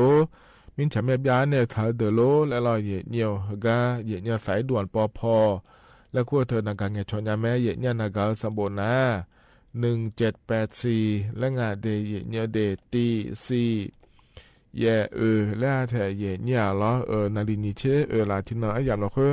อุศแม่แล้วก็แม่อุจิแม่ล้อ หลัวล่าเจียนะถ้าก็ตีสี่นักการเงินชนยังไม่ได้เย็นเนี่ยเดเฮนั้นยุ่งเฮก็อาดังเบียยามเฮละคุยละเย็นนี่นะทนจุนเนี่ยจะก็เอกาด้านนั้นในบิสิบิกาเดเย็นเนี่ยเฮก็นั้นเนี่ยแต่ชาติบิมแล้วพันอาหารดามายุ่งเฮก็พันในบินอาหารดาเฮนะรอเย็นเนี่ยเธออาคาเรคอในชาต่อช่างอะเดสามาและชาต่อชาเนี่ยขอโทษและงานในเย็นนี้ที่เขาล้วนอาหารเปียดามา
แต่ก็พอในบินหาดาล้อเยเนียวอาคาเรคคอร์ด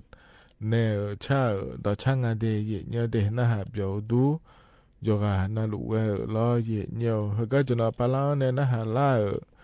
เยนี่โยกานาลุเวอุดุธรรมะเดเยเนียวเด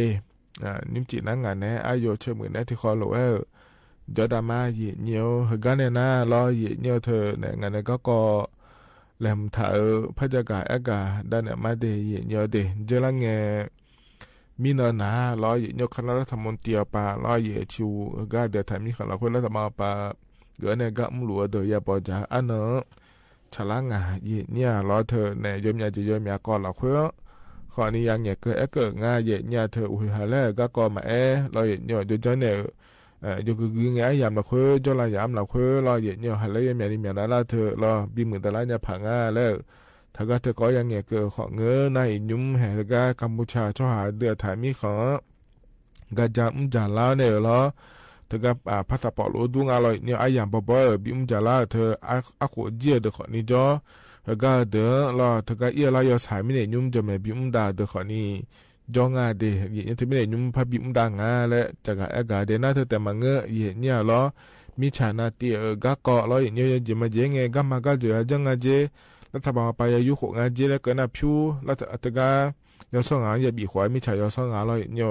ยอชายยอตัวละคนน่ะยอบีขวายในชาวบ้านเนี่ยผังแล้วเฮก็ขอนี้บอกจากเกิดงาเดยเนี่ยเดเฮน่าเจลังเนี่ยล้ออย่างเงี้ยเธอก็คณะรัฐมนตรีปาบอจ่าเนี่ยเขารู้จักโลเลก็ดูงานเดแล้วยิ่งเนี่ยจะการอากาศด้านเนี่ยในบิสิบิกาเลยเดย์ยิ่งเนี่ย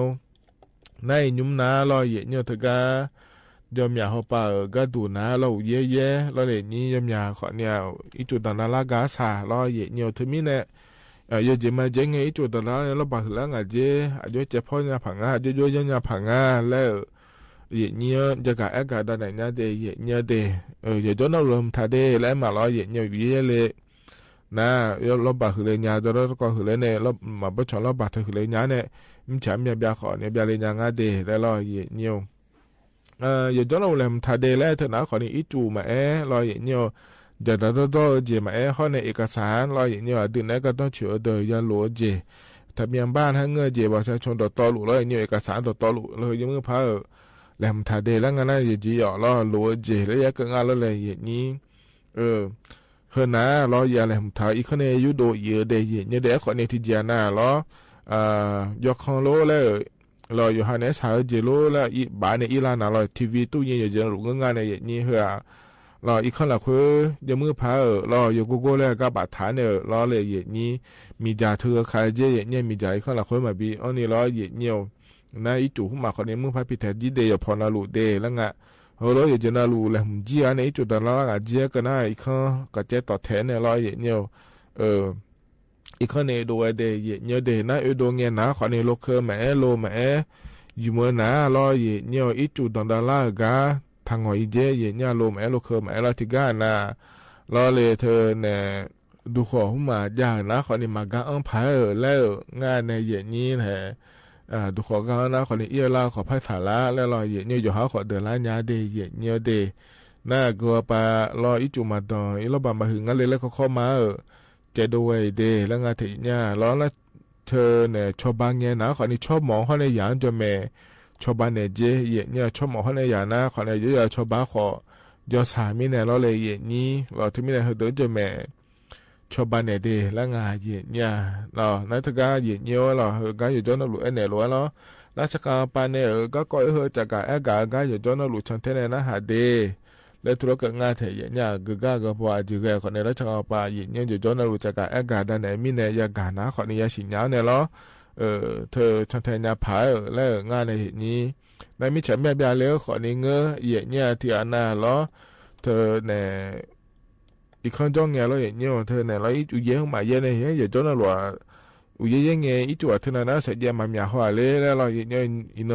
ยุ่งเบอร์นะเสียเยี่ยมนะหยามาสิงไงเลยนะคนนี้มิจฉาแบบยาเลยก็คนนี้เนี่ยเกิดจะเดย์เงี้ยเดย์แต่ก็เราหุ่มมาจ่อเดย์เราเงี้ยก็จะก็ดูจ่อเดย์ไม่งั้นเจเราอย่างเงี้ย เธอมีเนี่ยเงี้ยวรออยู่จนเราอยู่แล้วมันถ่ายเดียวงานเนี่ยก็ห่อล้อเงี้ยวที่อันน่ะที่ปวดน่ะเราอุจินแล้วก็มาแล้วบ้าช่องบ้าต้องไปแล้วมันก็กาเมื่อยากันนะรอเงี้ยวเฮ้ยอย่าแล้วหัวง่ายเงี้ยวอยู่ห่อพูดตัวแพ้มังเงอคนนี้รอเงี้ยวเทสาหัวกันนะรอเลยนี้แล้วมูถ่ายเดียวเงี้ยวเดียวแล้วยังก็งานเนี่ยเราไม่ใช่เบียร์เลยนะคนนี้จะเจเจเนี่ยผาแล้วงานเงี้ยวเดียวมีอะไรเหรอนะคนนี้แห่นิมจีฮกายอย่างนี้นะถอนจ้าอย่างเพื่อละคุยเราจะกะอากาศได้เนี่ยมีสิบิกาเดย์เยี่ยวกาหนาเนี่ยแต่ชัดจิบิมแล้วพนักหาดามาการยุพเนี่ยบินหาดาแต่ชาก็บิมนาตาพยาภายในชาแต่ชาเดย์เยี่ยวที่อาจอมเมโลและชาแต่ชางาเยี่ยเราที่ขอลอยนะฮะเบียดามา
ฉันมองมีทอที่ก็ลอยแต่ตาเวล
าอากาศจออะไรที่สิมันรอมาเบียนี่ที่สิราคาที่ฉันนี่งาละ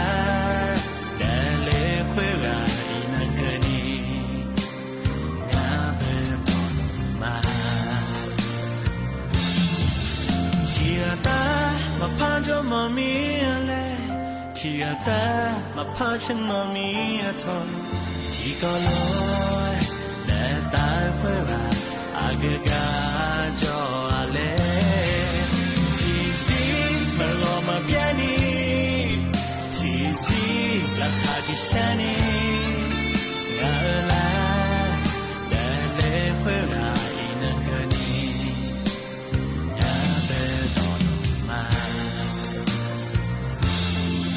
Zamojena mashiti ziti adama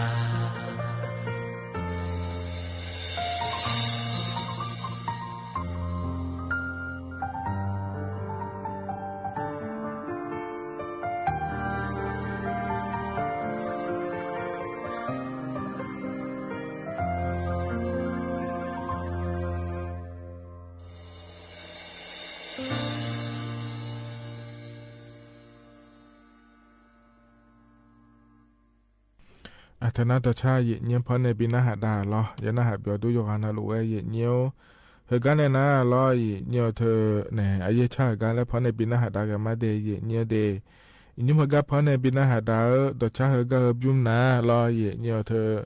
gặp bọn thảo luận nó khỏi đi lo mi ở Akamaneแล้วbọn thảo ngay thế gì nhiều lo khôngเพราะai làm gì đóเลยbên hà đã này ai làm gì nó gọi im mà gì nhiềuอยู่chỉ mới đây gì nhiều đâyข้างหนึ่งสอนที่ขอหลวงแล้วพระถอนจุลมาเดก็อีมาอุดุธรรมะ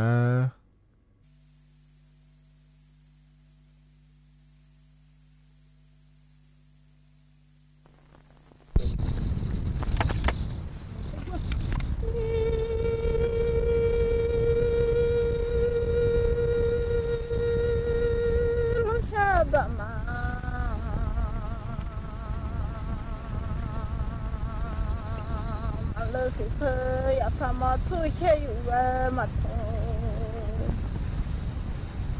เห็นยายเลยเราชาบมาที่เยอะเลยเราชาบมาที่เยอะเลยไงเราพามาช่วยอยู่ว่ามาทงเลยยาพอวันมาแค่ฉันยา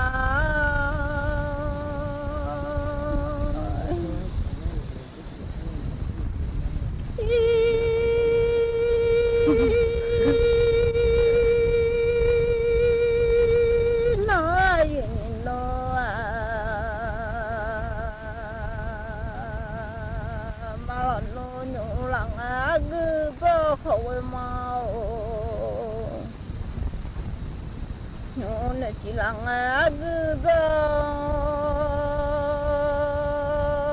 mình giờ tôi chỉ là ngã vậy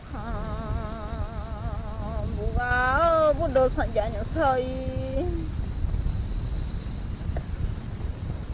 mà mình giờ nó lọt nó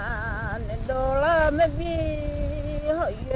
mía khẩu với mà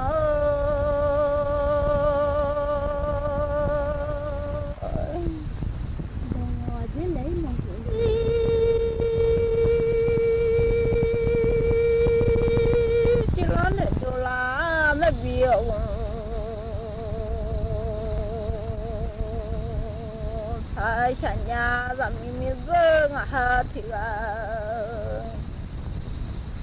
ngã lên các hôm mà người kia nước ma giả gáo không có chả giả nó dám chả nhai lên nữa nhang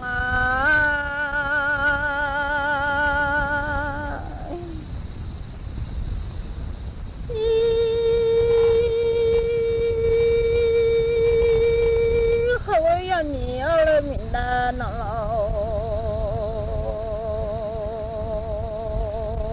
vậy mà lên nhung để chỉ là cứ bờ nào mình giờ tôi chỉ là bùa gai nó lo phật giản nó mà lại ở đâu nó lo cho thằng thì ra gà có đi trả lên ngồi bây giờ sẽ trả nhà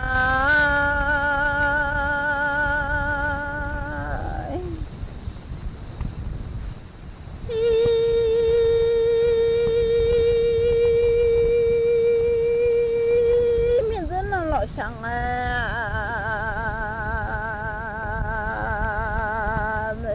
yêu cha mình giờ thua mà mò ya khẩu với mò mình giờ ngay cha thua mà mò lấy ya ngã đu sơ thua mà thì liền giờ nước mà là khơi tại nhà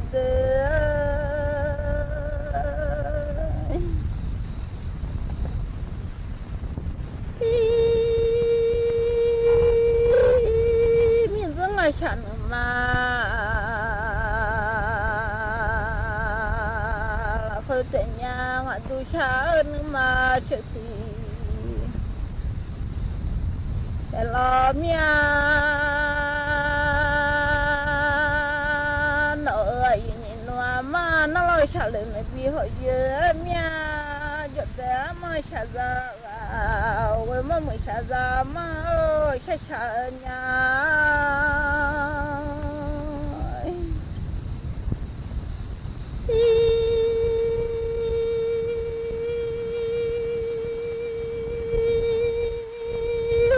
ชะลันโน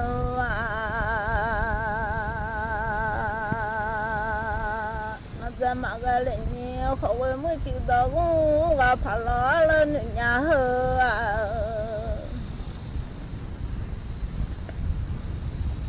เขาเวมือชะมือจิดอก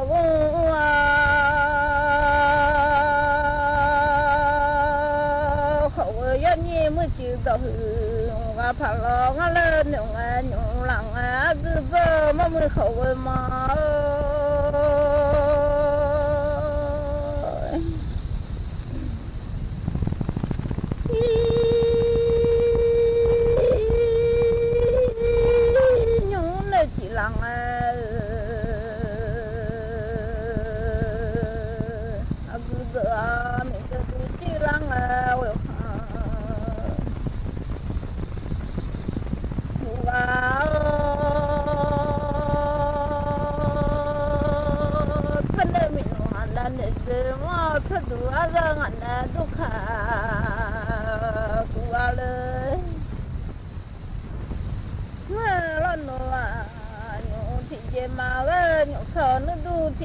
มาโลเลยญามามือเขามา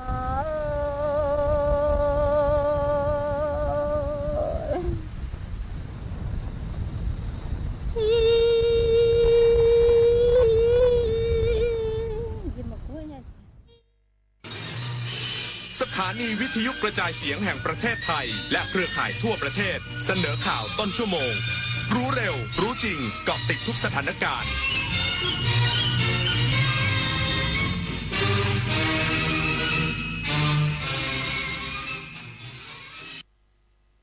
รับฟังข่าวต้นชั่วโมง 22 นาฬิกากับนฤนาถแข็งขันกระทรวงศึกษาธิการหารือผู้บริหาร Google for Education มุ่งส่งเสริมนวัตกรรมการเรียนรู้อีกสักครู่กลับมาติดตามรายละเอียดค่ะอย่ามาห้ามต้องกู้อีกต้องแทงอีกเดิมพันไปเลยหมดหน้าตักน้อยผีพนันเข้าสิงต้องเจอไอเทมเด็ดแม่หมอ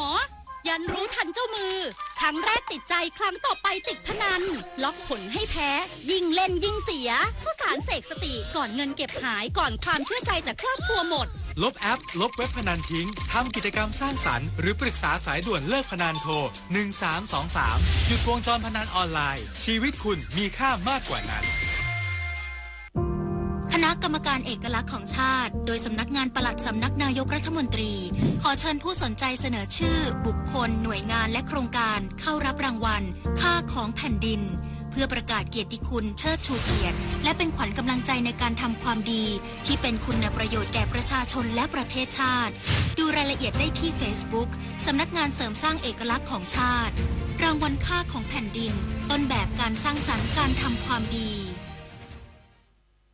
คนไทยรักสุขภาพฟังทางนี้ขอเชิญร่วมออกกำลังกายสร้างสังคมสุขภาพดีกับโครงการแสนนำใจไทยทั้งชาติเดินวิ่งปั่นป้องกันอัมพาตครั้งที่ 11 เฉลิมพระเกียรติด้วยแนวคิดใหม่ออกกำลังกายเป็นนิสัยห่างไกลสโตรก No Stop No Stroke สมัครได้แล้ววันนี้ที่ wrb11.thai.run ถึง 31 สิงหาคม 2568 มาร่วมกันทำให้การออกกำลังกายเป็นส่วนหนึ่งในชีวิตประจำวันแล้วมาเดินวิ่งปั่นพร้อมกันทั่วประเทศ 2 พฤศจิกายนนี้ถนนดนตรีไลฟ์เดือนสิงหาคมพบวงร็อกในตำนาน40 ปีวิโอลานโปรเจกต์แทนความห่วงใยปรารถนาอย่าหยุดยั้งพลังร็อกร่วมดำเนินรายการโดยมาโนดพุทธาวันศุกร์ที่ 8 สิงหาคม 2568 เวลา 18 นาฬิกาณห้องออดิทอเรียมอาคารศูนย์ปฏิบัติการถนนวิภาวดีรังสิตดินแดงกรุงเทพติดต่อเข้าชมฟรีได้ที่ Facebook ถนนดนตรีเรายังเป็นนักเดินทางรัฐมนตรีว่าการกระทรวงศึกษาธิการหารือผู้บริหาร Google for Education มุ่งลดภาระงานและส่งเสริมนวัตกรรมการเรียนรู้นางนฤมลพิมโยสิทธิวัฒน์รัฐมนตรีว่าการกระทรวงศึกษาธิการหารือร่วมกับนายสกอตต์วอง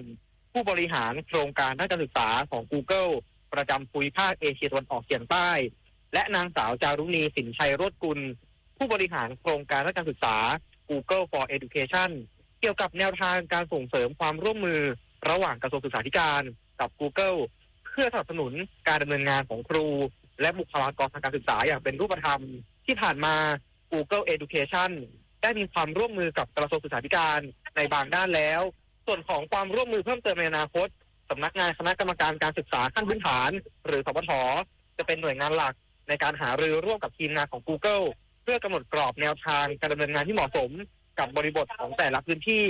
เนื่องจากสถานศึกษามีข้อจำกัดที่แตกต่างกันทั้งในด้านอุปกรณ์คอมพิวเตอร์และงบประมาณสนับสนุนเพื่อช่วยลดภาระงานและเพิ่มประสิทธิภาพในการปฏิบัติงานของครูและบุคลากรทางการศึกษาบุริพัฒน์สอนการรายงานส่วนสถานการณ์อุทกภัยที่จังหวัดน่านพื้นที่ 8 อำเภอและพื้นที่เศรษฐกิจได้รับผลกระทบจากน้ำป่าไหลหลากและดินสไลด์ในพื้นที่ 8 อำเภอโดยยังติดตามสถานการณ์น้ำอย่างใกล้ชิด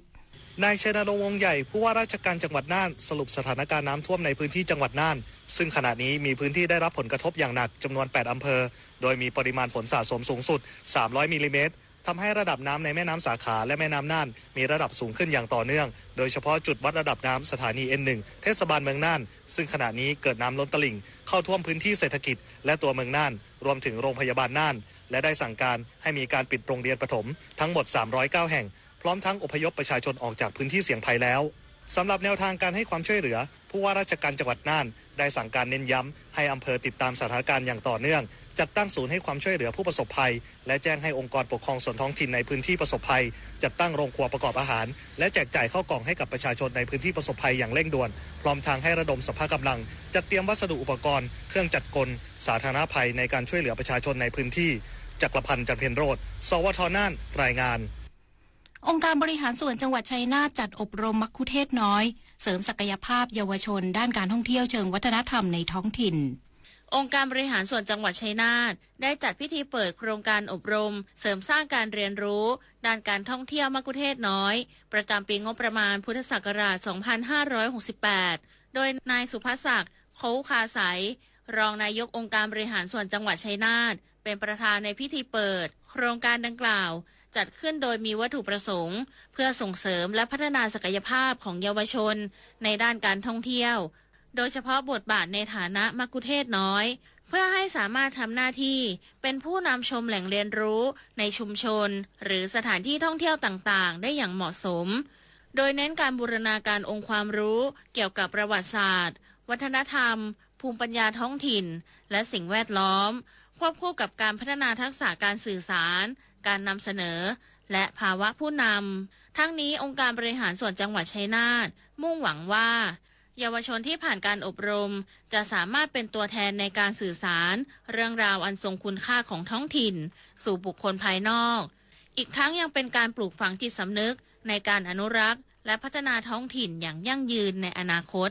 ณัฐพร หยดย้อยสวท.ชัยนาทรายงานจบข่าวนฤนาถแข็งขันอ่านรับฟังข่าวครั้งต่อไปเวลา 23 นาฬิกาค่ะติดตามข่าวที่นำเสนอไปแล้วได้ที่ www.thainews.prd.go.th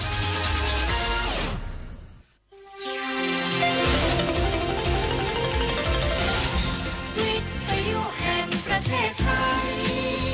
ให้ความรู้กู้ความสุขต่อไปนี้ขอเชิญท่านฟังรายการเพื่อนฝันดำเนินรายการโดยจารุลิน มุสิกพงศ์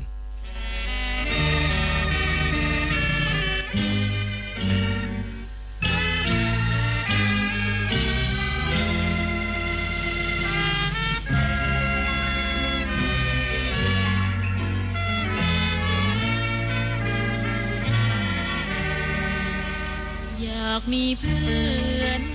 ร่วมฝัน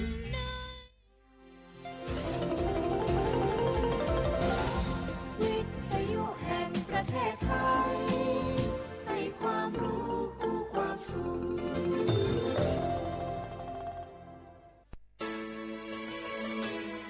สถานีวิทยุกระจายเสียงแห่งประเทศไทยจังหวัดเชียงใหม่ AM 1476 กิโลเฮิรตซ์สถานีวิทยุภาคภาษาชาติพันธุ์แห่งเดียวในประเทศไทยที่มีความทันสมัยเชื่อถือได้สร้างอัตลักษณ์กลุ่มชาติพันธุ์สู่สากล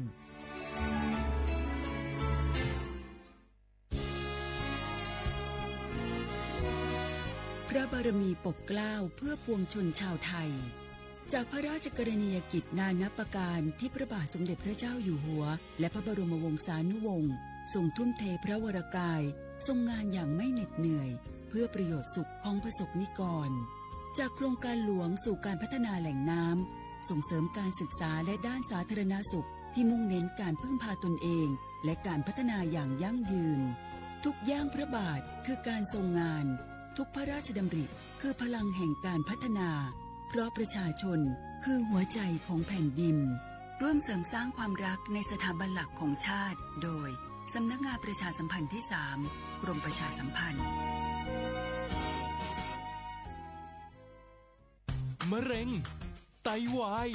หลอดเลือดสมองสารพัดโรคค่าใช้จ่ายสูงสิทธิบัตรทองรักษาได้ตามมาตรฐานทางการแพทย์หลักประกันสุขภาพแห่งชาติหลักประกันสุขภาพของคนไทยทุกคนสอบถามเพิ่มเติมสายด่วนสปสช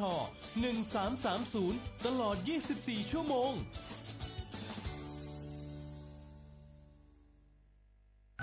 เจ็บป่วยฉุกเฉินวิกฤตอันตรายถึงชีวิตคนไทยทุกคนใช้สิทธิเจ็บป่วยฉุกเฉินวิกฤตเข้ารักษาโรงพยาบาลใกล้ที่สุดได้ทันทีไม่เกิน72ชั่วโมงตามนโยบายรัฐบาลให้ความคุ้มครองสอบถามเพิ่มเติมสายด่วนสปสช1330ตลอด24ชั่วโมง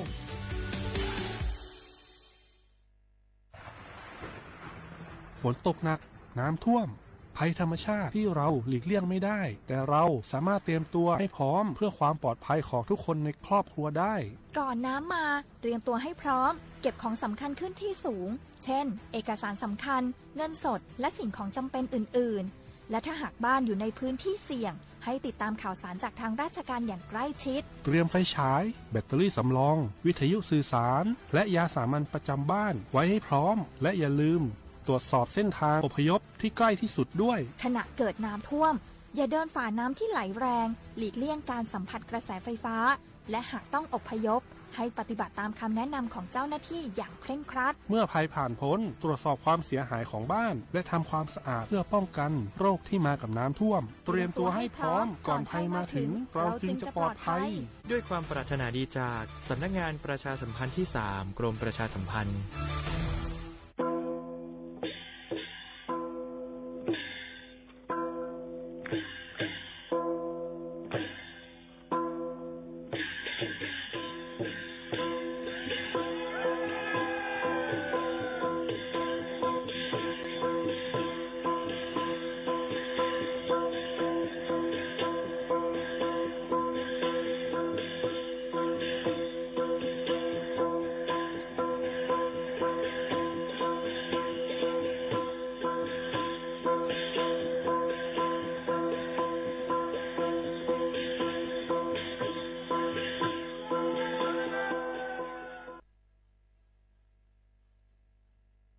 พี่น้องเขาสนใจใครปืนเผาผ่านตั้งหุ้งเปิดเสียงสวทเก้งใหม่ปั่นตั้งหู้ห่มปาดังมีดังซื้อถ่อมแจ้งแล้งหลีกว่าไก่ในปื้นตีเจดอนเก้งใหม่กับสืบมาเลยดี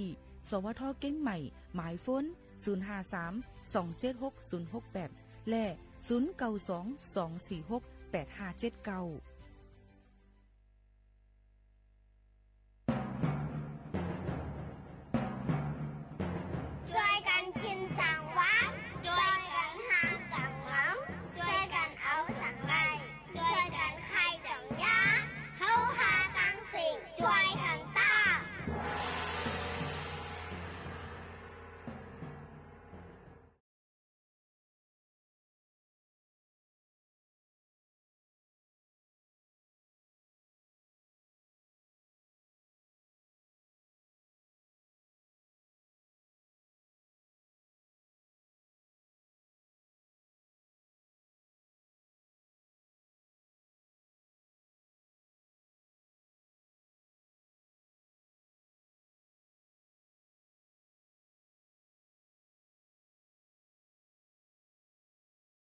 เมื่อซุงค่าเมื่อซุงพี่น้องผู้ยินถ่อมเฮาค่ะตั้งเซ็งกูก็กูก้นค่ะชวบกันตีเนอร์ตอนการห้องปล่อยเสียงสวทเก้งใหม่ AM 1476 กิโลเฮิรตซ์ปืนปล่อยเสียงกูวันๆพอถึงมาข่าวยาม 10 โมงถึง 11 โมงกลางเนอกลางค่ำดีเรดิโออ้อมล้ม AM 1476 กิโลเฮิรตซ์ค่ะปืนปล่อยเสียงดังเรดิโออ้อมล้ม CM กาเพิ่มเติมมาทางตั้งออนไลน์นะครับเพราะว่ามีอินเทอร์เน็ตเข้าถ่อมเข้าด้วยกันไลน์ตีแฟนเพจ Facebook สวทเก้งใหม่ AM 1476 กิโลเฮิรตซ์ค่ะยกก็แอปพลิเคชัน TikTok ไลฟ์บันพี่น้องเขาเลยด้วยเลยถ่อมจ้อมกันในข่าวเงาเฮาค่ะตีห้องปล่อยเสียงเฮาค่ะที่ในข่าวหมูข่าวน้นเป็นผู้ปืนข่าวและผู้จัดรายการอยู่เป็นอ้อยก่ออ้อยเซปอแม่พี่น้องเฮาเขาต่อเขาย้ำ 10 โมงถึง 11 โมงจอมหนังตังเมืองจึงไทยค่ะโฮมจอมฮับตอนพี่น้องเขาอันถ่อมอยู่หลายตีหลายตั้งจอมกันในนั่นค่ะเนาะเตวาวาในนั่นค่ะเยาก็เมื่อในถึงมาในวันพุธที่23เดือนธันวาคม2แห่งปลาย25ปีใต้2แห่ง1ปากปลาย19ปีก็จะ1แห่ง3ปากปลาย87คู่เป็นเดือน8ล่อง13คำในวันเมื่อในเจิงหนังไหนคะเนาะอ๋อค่ะข้าวย่ำเปลี่ยนไปแลกลายกว่าก้อยกาเมื่อหนังเฮาคาเลยปืนเผาปันเยาก็ภายฟังไว้ปันหลายรองหลายอันนะคะภายรองเฮกังรองหลอดเพภายปอพอเขาเยาก็ฝ่ายฟิงฟ้าราศีเขาฝักฟังไว้ปันนะคะมีผืนลิกมาเทียงเยานะคะเนาะลาดไว้ว่าเฮาฟังกันไว้ในนั่นค่ะปอแม่ปีๆน้องๆเขาเกี่ยวกับเรื่องฝนลมๆนั่นนะคะเนาะเตตกอยู่หลายตีหลายตั้งในนั่นค่ะปอแม่ปีๆน้องๆเขาปีๆน้องๆเขานะคะเนาะเยาก็เยานอนเหม็นน้ำค่ะนะเยาก็ฝนที่ตกนำในค่ะหลายๆตีก็เปิ้นนั้นพี่น้องเขาหลูเลยฟังกันไว้ในโจกาฝนตกเจิงหนังไหนนั่นมันนำไปกึ่งกลางทมกำเหลวค่ะบางตีมันติติน่วงไว้นำมันตึกเปิ้ไว้ตอนตาติเฮานำไหลออกกว่าให้ในหลังใจมาปอกตอมันตันหาเจิงหนังไหนค่ะเนาะก็เปิ้นนั้นแหละลองตั้งเจอในเมืองหนังตั้งหลายตีมังปืนตีก็เซียนตาเซียนตั้งก็ติทมไว้เมืองหนังตั้งเมืองปัวเมืองนานเจอในก็น้ำน้ำทมจอมเซียนตาสายตั้งลำปางเจิมเจิงหนังไหนค่ะพี่น้องเขาก็เปิ้นนั้นพี่น้องเขาก็หลูเลยฟังกันย่อก็อองตีอันเกี่ยวข้องหลายฝ่ายเอามาซึกหาหน้าเอามาอองตีเหตุการณ์อยู่จอมผังนำ5หลายๆตีหลายตั้งเมืองหนังตั้งห้องปล่อยเสียงเฮาค่ะห่างเฮียนไว้24โจมองตอนตาดีห้องหับปืนข่าวบันพี่น้องเขาเลยครับผู้ว่านำทมตีตั้งหรือตั้งหือจึงหือพองถูกเลยห่างเฮียนกันจึงหือเนี่ยค่ะก็เปิ้นนั้นเลยตาเหลียวในพี่น้องเขาห่างเฮียนกันไว้ในอำพิษยาวเนี่ยค่ะห่างเฮียนกันไว้เกี่ยวกับไปลองเอาโคของเครื่องใจเฮาค่ะนั้นยกไว้ตีสูงเอากว่าอยู่ที่หลอดเพจังหนังไหนค่ะเนาะก็เปิ้นนั้นแหละลองตั้งเจ้าในมันหลำรองแต่เหลียวผลมันตึก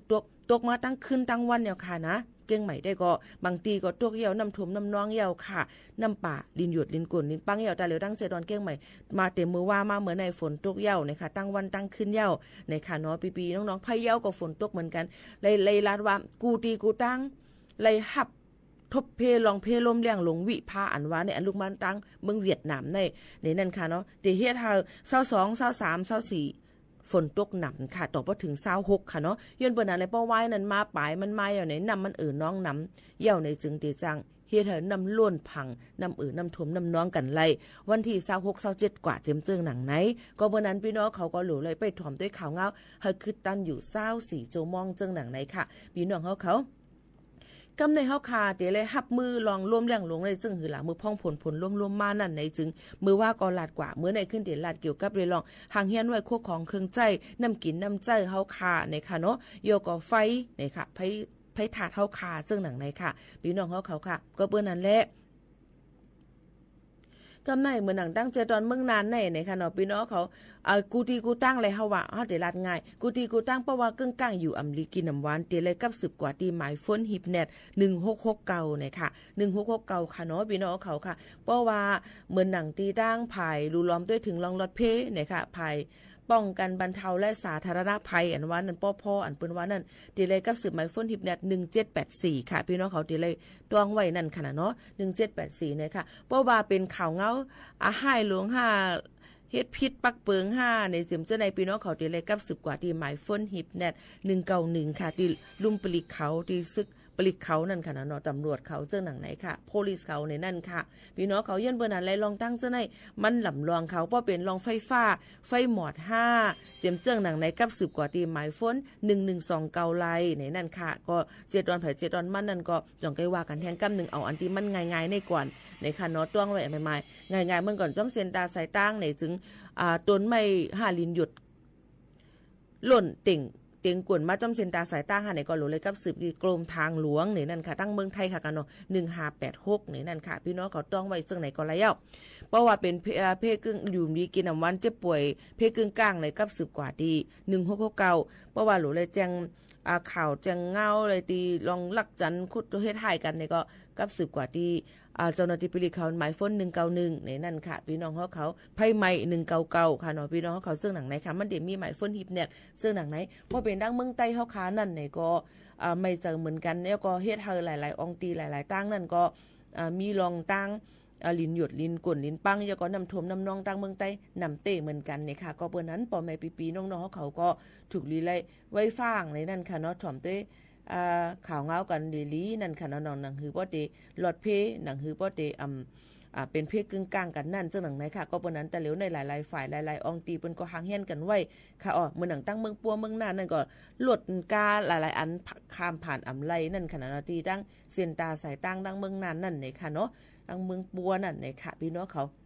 ยก็หลูไปใกล้เช็คด้วยดังฟงข่าวๆต้องเปิ้นเปมีขอความแจ้งมาหรือว่าเขาเคยฟังไว้หรือเลยห่างเฮียนกันไว้ยกโคของไว้ดีสูงจำเจ้าหนังไหนค่ะพี่น้องเขายก็อันลำลองก็อยู่ภายใต้ตั้งนำ5เตี่ยมหรือเสนนำห้วยนำห้อง5บ่มันล้นผังมาแต่จังอื่นน้องไหลในนั่นค่ะพี่น้องเขาคายไว้ก้นอันเป็นอยู่จับเพิ่นเหมือนหนังคนผู้ป่วยติดเตียงนะคะก้นอันเป็นจับเพิ่นไว้นะคะอันอยู่ไว้ที่เฮือนเนาะค่ะก้นเฒ่าก้นเก๋5ลูกอ่อน5ตัวสัตว์5จังหนังไหนค่ะเมื่อหนังตั้งใจรอนเก้งใหม่หลายๆตีหลายๆตั้งในเปิ้นก็ห่างเฮียนกันไว้อำมาได้เป็นอองตี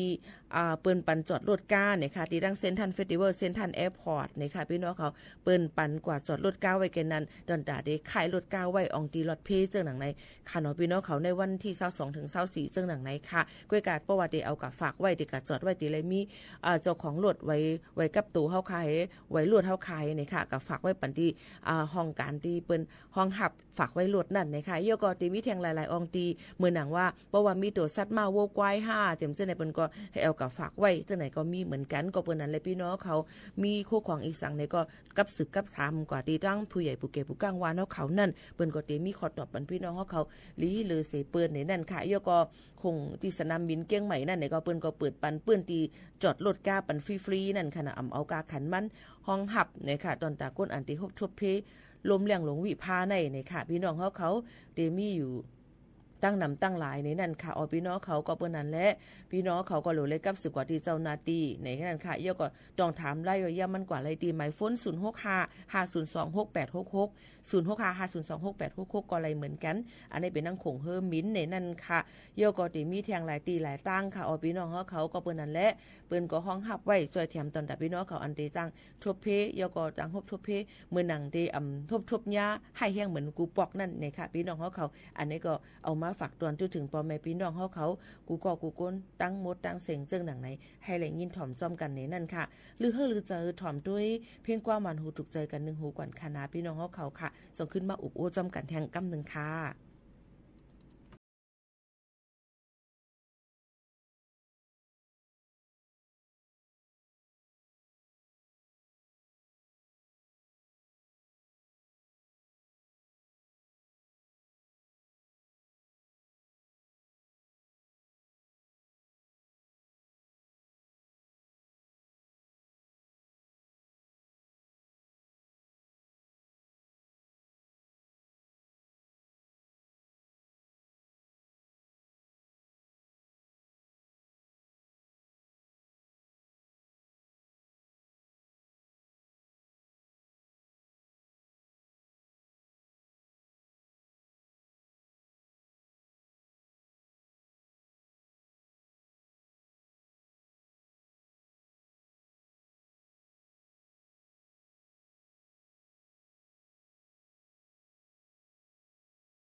เฮาเขาค่ะถ่อมเพ่งความกอดจอมกันเย้าเนี่ยค่ะเนาะเฮาค่ะขึ้นมาถ่อมด้วยทางข่าวเงาเนี่ยค่ะจอมต้อง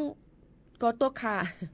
ยินจมค่ะลาดไว้อยู่ค่ะข่าวเงาลาดไว้อยู่เปิ้นล้ำขาดไว้อยู่ค่ะข่าวเงาฟิงฟ้าราศีค่ะก็ปืนเผาไว้อยู่ว่าโฟนเตตก22ถึง24ย่อก็หลูเลยฟังไว้น้ำน้ำทมน้ำน้องย้อนเปอลมแรงหลงวิภาอันเข้ามาดังเมืองเวียดนามเสเข้ามาเมืองมานเมืองไต้เมืองไทยหลายๆตีหลายๆตั้งหลายๆเจตอนที่จังทบเพน้ำทมน้ำน้องลินหยดลินกลลินปังก็เปิ้นนั้นพี่น้องเขาต้องเลยฟังกันไว้ค่ะมาด้วยเทียงในค่ะปอไม่ปีน้องๆเขาค่ะข่าวเงาจ้อมกันเทียงค่ะนออยู่จ้อมกันที่ในก็ถ่อมข่าวเงาจ้อมกันกว่าให้ในหึงยาวค่ะพี่น้องเขาค่ะเดี๋ยวมีข่าวเงาอีสังเทียงลาในเดี๋ยวมีเทียงในค่ะเหตุการณ์ยันเมือง2ก็ยาไฟฟ้าหลุดเสลูตายกว่าไฟฟ้าช็อตค่ะใครว่าในค่ะเนาะพี่น้องเขาค่ะดีเจดอนปทุมธานีตีนางเมืองไทยในค่ะเนาะเหตุการณ์ยันเมืองก้นเมืองโฮมตุมเมียนมา2ก็ยาไฟฟ้าช็อตเสลูตายกว่าค่ะก็เปิ้นนั้นแหละเมื่อวันที่21เดือน7 2เฮงปลาย25ย่ำ6ค่ำมีเหตุการณ์ยันเมือง2ก็อันเหตุการณ์ก่อสร้างอยู่ที่นาวัดตลาดใต้นะคะยกเว้งปทุมธานีนันยาไฟฟ้าช็อตเสลูตายกว่าเจ้าหน้าที่บริหารบางคลองรังสิตลาดตีผู้สื่อข่าวเขาว่าเมื่อหัวค่ำ6 โมงครึ่งมีก้นตึงลาดก้นเหตุการณ์ก่อสร้างยาไฟฟ้าช็อตในแหล่ไรป้าตั้งฝ่ายจอยแถมก้นทั่วเพเสกว่ากดทัดด้วยเลยหันใจ2ก็ลืมตูเสร่วมอยู่ไว้ตีการก่อสร้างฝ่าย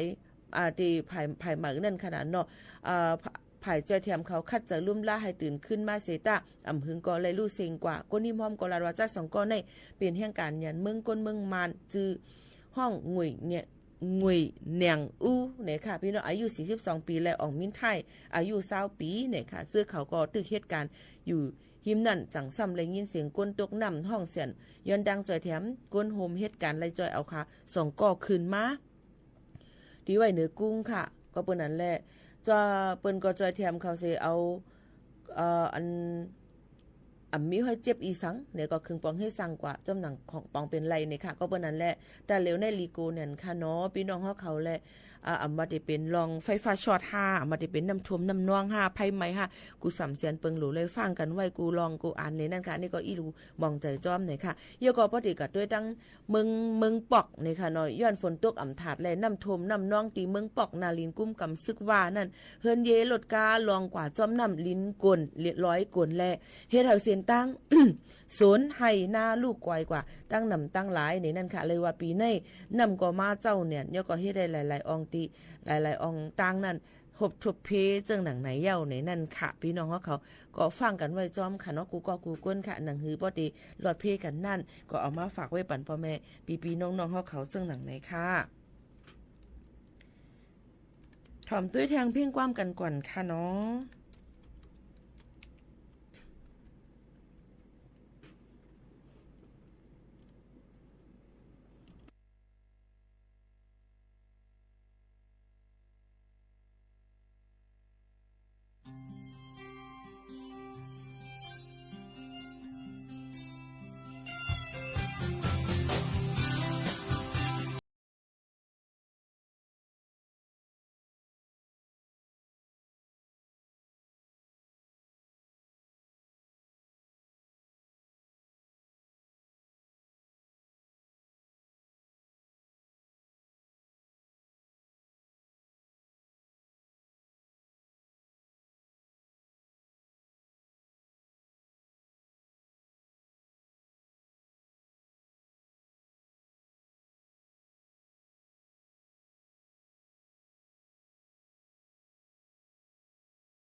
อ๋อค่ะพี่น้องค่ะผมจมค่ะยินจมขอบใจกูกอค่ะถอมอยู่ลำพุนวันที่ถอมอยู่ค่ะแม่ซุมค่ะอยู่เก้งใหม่เสถอมอยู่ค่ะล้างคือถอมอยู่ค่ะแม่ห้องสอนถอมอยู่ค่ะเก้งให้ฝนตกหนาค่ะเหมือนกันยาวค่ะอยู่กรุงเทพถอมอยู่ค่ะลมหาก็ฮักจัดยินจมขอบใจค่ะลอยอินทนนท์ฝนตกค่ะใหญ่เนี่ยค่ะอยู่นี่ลอยอยู่ตีลอยสเก็ตทอมอยู่ค่ะยินจมขอบใจค่ะกูก็กูก้นค่ะที่เข้ามาปั่นเฮียงยกก็หมอกลัดถึงมาทอมอยู่ตีแล้วตั้งแล้วจึงหนังไหนค่ะปีๆน้องๆเขาค่ะกำในปอดมาตุ้ยเนี่ยค่ะเนาะตั้งวานเฮาเมืองเฮายำพองตะเหลียวนั่นเนี่ยค่ะพี่น้องเขาดีเลยหันถึงว่าลองตั้งกินตั้งย่ำอันป่อเหมอพุดมาเป็นพังหางกาแฟ5เป็นพังหางนั่นอันใน5เป็นธงเป็นคอลลาเจน5เจมเสื่องหนังในมันก็ติใกล้ๆมีกันตั้งวานเฮาเมืองเฮาอิงเนื้อเงาไล่วันเมืองอ่ำนิ่มเศร้าเสแลการหากินเลี้ยงต้องกอหยับเย็นมาหรือเสเกาลองเลยสภาวะก้นหนุ่มแต่กอป้อมีลองเข่งตามาคัดใจต่อสู้เฮอคำป่นอะไรอยู่ในก็ป้อว่ามันป่นกว่าเกินกว่าเฮียงในจึงในก็จังสั่งถูกไล่ไหลก็ใกล้ขึงไล่นั่นแปดในนั่นค่ะพี่น้องเขาในปี2เฮงปลาย24ถึง2เฮงปลาย25มาในค่ะอาหารต่อรองเกี่ยวก็เกมออนไลน์เสียง KTV เพลงห้องความ KTV ก็เหลืองนำมาตีหัน KTV ในตอนตาก้นหนุ่มแต่ก็การก็ง่ายและเงินก็ง่ายซ้ำเป็นตีกินเกี่ยวมนเซอและหนอเตียนคือก้นหนุ่มกำนำก็อ่อนกันกว่าเฮ็ดการในห้าน KTV กว่าลืมวนว่าเจ้าเก่าเข้าจู้ลองตั้งอันเป็นเพกเขียนเย้าในนั่นค่ะพี่น้องเขาในข้าวตั้ง2เลือนมาในกล้วยค่ะในเมืองใต้ในอ่อนยิ่งสาวเลยตายกว่าในหัน KTV กว่า2ก็ตั้งตีอันหู้หันข่าว1แค้นเตมีแทงตั้งนำหมอกกาฮือค่ะพี่น้องเขาวนสอนด้วยค่ะเนาะอิงเนื้อการหากินเล่งต้องอย่าผืดในเสหนอเตียนคือก้นหนุ่มใต้เฮาคาหาเงินจอมเสียนตั้งลัดม่านนำหนาในเจือมือตั้งเป็นโควิดล้ำมาแลกำนำก็ไปจ้างปกป้องจัดปานแลนาเฮิรนตู่เจ้าเก่าครึ่งปองให้สร้างอันปองเปลี่ยนไล่จอมล็อกไล่ไหลนั่นขนาดเนาะอันไว้นั่นขนาดเนาะกำน้ำใครมักมีรีเป็นเปิ้นยิบ iPhone ก็ใครไล่ iPhone เปิ้นกินเกี่ยวเปิ้นนั่นโคไล่ใหม่โคเลี้ยงใหม่ก็ใครนุ่งจึงหนังในเสก็เปิ้นนั่นแหละนี่ค่ะก็ออนกันครึ่งปองเฮ็ดสร้างเข้ากว่าในตุ่งวงการออนไลน์5หากินเนื้อออนไลน์5ในนั่นค่ะมีผู้มักมีเปิ้นกว่าตั้งในวันในเมืองเขาสิเฮาก็กว่าเป็นลูกน้องเปิ้นเฮนะคะเป็นจุ่มแจ๊บเพี้ยนเสจอยแถมเหตุการณ์ปันเปิ้นกว่าป้อเฮ็ดลีก็เลยลิมเฮ็ดลีก็ยะป้อแฮมคาแฮมตายจึมเจอในก็มีมาตั้งนำตั้งหลายการแจ๊บเพี้ยนในก็ก้นเมืองใต้ตกเป็นตัวอยู่ตั้งนำตั้งหลายค่ะก้นหนุ่มเจอหันลีในการแจ๊บเพี้ยนเสเต็มเจอเข้ากว่าเหตุการณ์ก็มีย้อนเปิ้ว่าหาเงินง่ายรวยอำลุออกเอ็นแห้งสังนั่นค่ะเนาะกำในค่ะตาเหลียวก็เปิ้นก็ขึ้นอ่อนกันหยอกเลี้ยนเงินเนื้อออนไลน์แต่เหลียวก็ตึกมีอยู่เยอะกว่าการเกี่ยวมนเนี่ยค่ะเซอร์มนก่อยไปไว้มากกว่าจำกินเกี่ยวหั่น KTV ยาเมากำปังต่อปังร้อง1แคนเตอร์นำมาในนั่นค่ะก็เมื่อหนังว่าตั้งกินใน KTV ก็เตมีสูตรเคยาเคเนาะยาอียาไอซ์ค่ะเนาะพี่น้องเขาค่ะน้ำแข็งค่ะเนาะเยอะก็แฮปปี้วอเตอร์อันพอกินนั่นสิเพราะว่ากินอาหารกำขามตัวเจ้าเก่าหู้ล็อกไล่กินมาในจังช็อตจังก๋วยถึงอสักสายใจไล่อยู่ในนั่นค่ะพี่น้องเขาค่ะซึ่งหนังนั้นค่ะเนาะก็เบอร์นั้นแหละลองตั้งเจอในนั่นเนี่ยก็มันก็เป็นรองตีลีโกในนั่นค่ะพี่น้องเขาลีโกเนี่ยในค่ะเนาะลาดพิษค่ะเนาะเมื่อไกลว่าโคไลใหม่ค่ะเนาะเรียกว่าโคไลค่ะเนาะค่ะลาดพิษเนี่ยค่ะเนาะบางปอกบางเลยก็ว่าโคไลโคเขียวเนี่ยก็ยามซุปกว่าแปดเจอไหนค่ะเนาะเอาค่ะมือพ่องคาลาดหลีในสัมถอมค่ะเนาะลัดพิษกว่าอีก็ในปักตาเฮก็ไรเซ่ไรว่ากันบ่ฐานนานค่ะเนาะข้าก็คัดใจแก่หนังเก่าค่ะในตัวหนังสังเปิ้นห้องความไตคองความเปิ้นคองค้ามไปว่าค่ะเนาะเนี่ยอันคาลาดอยู่ในแมกอยู่ดังมึงในนั่นค่ะก็คัดเจอลาดให้มันป้อปีเอาก้อยกาบางปอกบางไรมามันมีมือคิดร่วมหนังเก่าค่ะไหนหมูปีจุ่มน้องก็ใกล้เป็นหมูปีจุ่มน้องค่ะน่ะพี่น้องเขาค่ะก็บ่นั้นแลเฮียงเจอก็ใจก็อย่าไปกลุ่มกว่าเส้นนี้ข้อความอันคาลาดพิษด้วยค่ะเราเอาลองลีอันคาลาดมาตั้งนำตั้งหลายอิดค่ะไรเนาะยังลีค่ะขำลาดความผ่าความจับผักรอความเปื้อนไหนค่ะนะจ่องใจค่ะลาดพิษเอาอิดก็กลุ่มเลยสีเลยเตี้ยงกันค่ะเนาะพี่น้องเขาค่ะกำในมาเนี่ยค่ะลาดคือแฮปปี้วอเตอร์ในก็มีพังหางนำน่ะโยก็ ปังกัญชานำกระท่อมนะคะกินแนวเมามิงปิงตะลิงลงกว่าบางปอกก็เฮ็ดให้เจอใครรับใครนอนมาอันก็เฮ็ดให้ใครใจลูกตื่นเฮ็ดให้เจอตัวซ่าใจปิดใจปอดไหลง่ายจำเจ้าไหนก็มีไหนนั่นค่ะเยาก็เจลลี่อันเป็นฮังกาตุ้นว่าจำเจ้าไหนก็มีปาลากูว่าเจ้าไหนก็มีพอดว่าจำเจ้าไหนมันเป็นยาเมากับร้อนเยาค่ะก็เปิ้นนั่นแหละลองตั้งเจ้าไหนนั่นเฮาค่ะหลู่ไล่ฟังกันไว้ในนั่นค่ะพี่น้องเขาค่ะกูก้นเนี่ยค่ะอันคามาลาดในก็ถูกเจอมีก็เต็มรีใจพึ่งก้อยกาว่ากูลองกูอันในค่ะก็มันเป็นปูนพรนั่นขนาดเนาะตอนตาเดมาลาดปันพี่น้องเขาในเสเลให้พี่น้องเขานั่นฟังกันไว้กูก้นเสกัมในใครเอามาฝากปันพ่อแม่ปีน้องเขารู้ล้อมได้ถึงลูกหลานเฮาค่ะจอมในนั่นค่ะหนังหือป้อเตอำกว่าที่จับมันยก็ก้นอันที่จับมันเสกว่าเกี่ยวกับมวลมาเมื่อหยอเมื่อป้อไม่กว่ากาเต้นเวียนจังใน3วัน4ขึ้นเจังหนังไหนก็มันก็หยาบนั่นขนาดเนาะพี่น้องเขาเป็นไม้เยามันเอาขึ้นอ่ำไรค่ะเพราะว่าจัดปานเฮาค่ะอย่าไปมุงมองตั้งซื้อเกี่ยวมุนสู่แก็บกำกล้วยหรือเลยวนถึงจัดปันอันเฮาค่ะใหญ่ขึ้นมาในน้ำไหนนั่นค่ะก็มาฝากปันพ่อแม่ปีน้องๆเฮาเขาจึงหนังไหนค่ะเนาะพี่น้องเฮาเขาค่ะยิ่งหัวเขานั้นมีเพลงความ1หูค่ะมาฝากปันแต่เหลียวในพี่น้องไต้เฮาคาในไปซื้อมันเย็นง่ายอยู่เยาค่ะเนาะพี่น้องเขาค่ะไปซื้อเลยมันเย็นง่ายว่าได้เป็นอยู่จำเมืองเขก็ติลัดลอกเขวัวไปได้กินข้าวหนีดีกว่าไหลจึงไหนค่ะเนาะพี่น้องเขาป้ออยู่จำเมืองไทยก็ติลัดว่าอันวันนี้ว่างบ่มีสัญญาจำจังไหนได้ล้อเล่กันกว่านี่เนาะกำไรก็บ่จำมันก็เลปู่เลในคำเตมีมาแทงก็เปิ้นนั่นแหละหนังหือหน่อเตียนเคินหนุ่มยิ่งหนุ่มใจเจอสู่เขาเฮาฮาอันเกิดมีมาอยู่นั่นแลต่อปันลูกปันหลานเฮาคาป้อเตเป็นก้นลืมทางลืมตูนั่นในถึงอย่าไปลาดอย่าไปสั่งสอนปอนปันให้ลืมเจอลืมเคินเนี่ยค่ะหรูเลยสั่งสอนปอนปันให้เขาฮู้ความเฮาเนี่ยค่ะความเปิ้นเขาตื้นหมอค่ะอยู่เมืองเปิ้นเขาตื้นหรูเลยพึกความเฮาก็หรูเลยหมอมันก็ว่าลูกค้าในมันหมอความไตค่ะลงเนี่ยย้อนเปิ้นว่ามันอยู่ที่ตัวเฮาอำสอนปอนปันอำอุบจ้อมเขานั่นค่ะนะก็เปิ้นนั่นแหละเฮาค่ะก็หรูเลยคัดเจอนั่นค่ะอย่าไปเอาเป็นความไตก็จับผักและเย็นเป็นเปิ้นเนี่ยค่ะเนาะกูก็เลยเจอเพ่งความโหในค่ะว่าความไตจับผักอันเป็นน้องฮุกห้องไว้นั่นเนี่ยค่ะว่าสืบยินถ่อมจ้อมกันให้มันติว่าเจิงหือเนี่ยค่ะนะสืบถ่อมด้วยค่ะ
หยับเจอเน่นค่ะเนาะว่าเป็นความไตจะผักในหรือเสนั่นก็บ่ใครเย็นหนูกูเมียวเนี่ยค่ะเนาะเปิ้นว่าเนิ่นหนังเย็นเนี่ยก็ยดยาหายเลยอยู่ในหัวเพราะว่าจึกเคยเย็นกว่าในมันยาหายหยับเนี่ยนี่ค่ะพ่อแม่พี่น้องเขาก็เปิ้นนั่นแหละ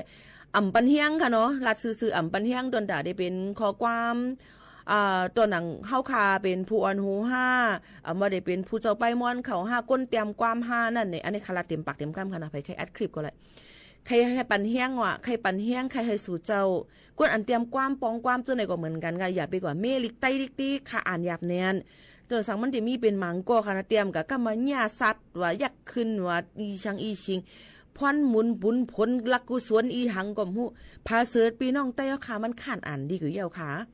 นำขึ้นว่าเตรียมให้ในเฮา1แค่นข้านอ่านเที่ยงเฮาอ่านหยาบบ่เหมือนใครอ่านเยาค่ะยืนบนนั้นอย่าไปเฮ็ดได้ลายสิกระปกอลากาตาให้บ่เป็นจังนั้นกว่าแพ้วก็บนนั้นแหละเตรียมให้มันหมออ่านหมอรู้หมอง่ายนั่นมันเตลีเลอเสเปิ้นค่ะพี่น้องเขาเนาะเยอะก็ใครฝากฟังให้บันก้นอันผู้เจ้าแต้มความหลงผู้สงตึกห้องเพลงความเขาทั้งหลายนั่นเฮาปกป้องค่ะปกป้องเฮาจึกคือเฮาขาได้มันขึ้นใหญ่อำใจได้ให้มันจุงจันมากมากับไหลปานนั้นให้มันขึ้นกราบเนี่ยมันติเฮ็ดได้ลูกอ่อนกวังค่ะเฮ็ดได้เฮาคาก็กวังถอมังก้อมปันเฮียงแก่อาลูกเกียกน่ะอีชังอีชิงกวมหัวเนาะหลูเลยเฮ็ดนั่นหลูเฮ็ดไหนคาได้คำปันเฮียงค่ะนะเย็นหังมันเฮ็ดเฮาเย็นกว่าหายลายกว่าติ๊กๆค่ะปีๆน้องๆเขาสงใจตัวหนังสังอยู่สำเมืองหังบ่ลัดเมืองนั่นหรือยาวน่ะแต่เหลวในปูนะมันอีเลยในสิ่งเย็นนะบ่ว่าไหนบ่อยู่เมืองไทยก็ฮ้อนก็ฮ้อนขนาดจิ้นก็ฮ้อนต้องก็ไปหยะอย่างเรื่อยๆทำมาในเที่ยงให้มันใครเลือหางค่ะพี่น้องไต้เอาค่ะในมันเย็นง่ายเนี่ยก็มาปีใหม่ขี่ก็ใส่โคเปื้อนว่าความเปิ้นหมอเร็มหูเนาะก็มาปีใหม่ไทยก็ใส่โคไทยว่ะความเปิ้นปีก็หูปีใหม่กะลาก็ใส่โคกะลาว่ะอีชังก็เป็นนงกาเปิ้นหมดค่ะในย้อนเปิ้นนั่นแหละเพราะว่าปีใหม่ไต้เฮาขาในของอ่อนกันใส่ค่ะลูกอ่ะโคไต้เฮาขาในค่ะเนาะโยก็เฮ็ดให้มันเป็นวันเดียวค่ะลูกปีใหม่ไต้ในเรือนเจียงใหม่วันนึงให้เป็นปีใหม่ไต้เฮาขาในเฮ็ดค่ะลูกอย่าไปเฮ็ดอันให้เพราะว่าเมื่อไหร่ก็ปีใหม่ไต้มใจวันก็เฮ็ดนั่นจังหนังลุมฟ้าเพิ่นยังมีวันเดียวค่ะเนาะก็บ่นั้นพี่น้องเขาอย่าไปให้ฟิงทุ่งมันก๋วยย้อนเบอร์เฮาเฮ็ดย้อนเบอร์มาดุษาย้อนไต้เฮาในเฮ็ดเป็นว่าบ่นั้นย้อนค่ะย้อนสารคัดอินค่ะเกี่ยวกับไปลอง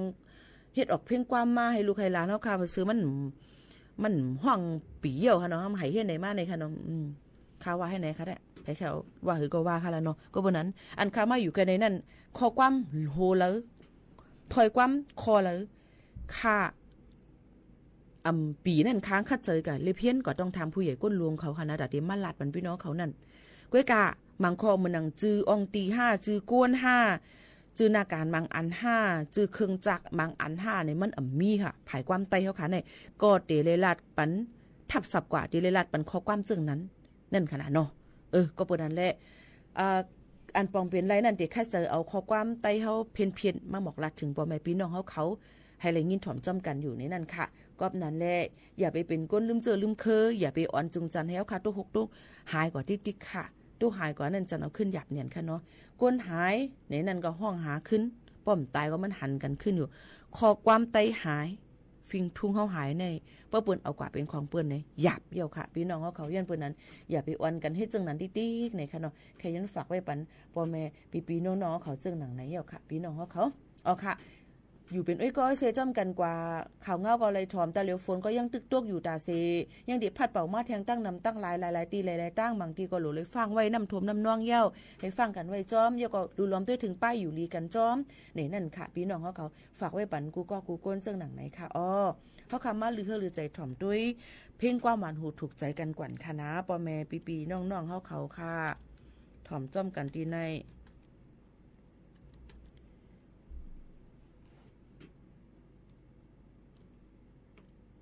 ในตอนการเฮาขาตีในนั่นขนาดเนาะข้อความเฮาหลีกไล่เฮาในนี่ค่ะมันหลำลวงเนี่ยต่อเจอตาคือเฮาขานั่นนี่ค่ะเนาะใครฝากไว้ปั่นพ่อแม่พี่น้องเฮาเขากูก้นให้วนสอนหันถึงแล้วก็ให้อ่อนกันสืบปืนแพแล้วก็ทิ้งซิมนำเสกัมเนี่ยฝากไว้ปั่นพ่อแม่พี่น้องเฮาเขากูก้นเจิงหนังไหนค่ะนะเฮาเด็กก็ถ่อมเพียงความอีหังแทงคาลากำในหาก็คึดตันเตเฮ็ดฮือลี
การพ่อมโฮมในคาพี่น้องเขาค่ะใช้ประกันตกอำเภอค่ะกูตีกูตั้งค่ะพี่น้องเขาเอ้ย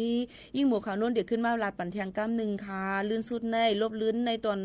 การเฮาค่ะในวันเหมือนในค่ะต่อถึงวันที่24ฝนเด็ดตกนำเฮาเฮียงตั้งปอถ่องจึงไทยเดี๋ยวก็ต่อถึง26นั่นหลายๆอองตีเตตกออกมาเมืองไต้เมืองไทยเมืองมานหลายๆตีหลายๆตังบางตีก็เตตกน้ำบางตีก็เตตก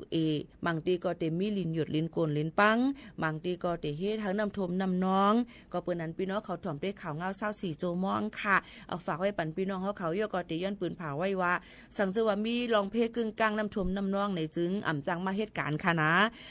เกิดการรายการเฮาค่ะเตมีอยู่ดาเสลองข่าวเงาคืบหน้าลองผลตกน้ำทมจังไหนค่ะเนาะก็เปิ้นนั้นลาดพี่น้องเขาไว้ก่อนค่ะนะกูอ่ำจังมาเหตุการณ์กูน้ำทมน้ำน้องค่ะยืนเปิ้นนั้นแต่เหลียวตีเหตุการณ์เฮาค่ะหังเฮียนไว้ยกคุกของไว้ดีสูงเหี่ยวกำก็เตเลยลงกว่ายกคุกของไว้ดีสูงเหมือนกันยันเปิ้นนั้นแหละพี่น้องเขาก็รู้ล้อมด้วยถึงป้ายอยู่ลีก็ถ่อมด้วยข่าวเงาให้คิดดันกันกูก็กูก้นเสกำค่ะนะเตย้อนผัดยันปอมแม่ปีๆน้องๆเขาเมื่อกว่าก่อนเหี่ยวค่ะส่งขึ้นทบกันเที่ยงค่ะนะยินจมขอบใจกูก็กูก้นค่ะเหมือสูงค่ะ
สถานีวิทยุกระจายเสียงแห่งประเทศไทยและเครือข่ายทั่วประเทศเสนอข่าวต้นชั่วโมง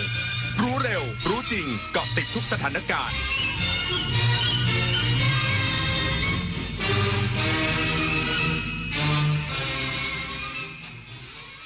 รับฟังข่าวต้นชั่วโมง 23 นาฬิกากับนฤนาถแข็งขันสถาบันระหว่างประเทศเพื่อการค้าเดินหน้าเชิงรุกเตรียมความพร้อมผู้ประกอบการให้ปรับตัวรับมือความไม่แน่นอนทางการค้าโลกอีกสักครู่กลับมาติดตามรายละเอียดค่ะ คนไทยรักสุขภาพฟังทางนี้ขอเชิญร่วมออกกำลังกายสร้างสังคมสุขภาพดีกับโครงการแสงดำใจไทยทั้งชาติเดินวิ่งปั่นป้องกันอัมพาตครั้งที่ 11 เฉลิมพระเกียรติด้วยแนวคิดใหม่ออกกำลังกายเป็นนิสัยห่างไกลสโตรก No Stop No Stroke สมัครได้แล้ววันนี้ที่ wrb11.thai.run ถึง 31 สิงหาคม 2568 มาร่วมกันทำให้การออกกำลังกายเป็นส่วนหนึ่งในชีวิตประจำวันแล้วมาเดินวิ่งปั่นพร้อมกันทั่วประเทศ 2 พฤศจิกายนนี้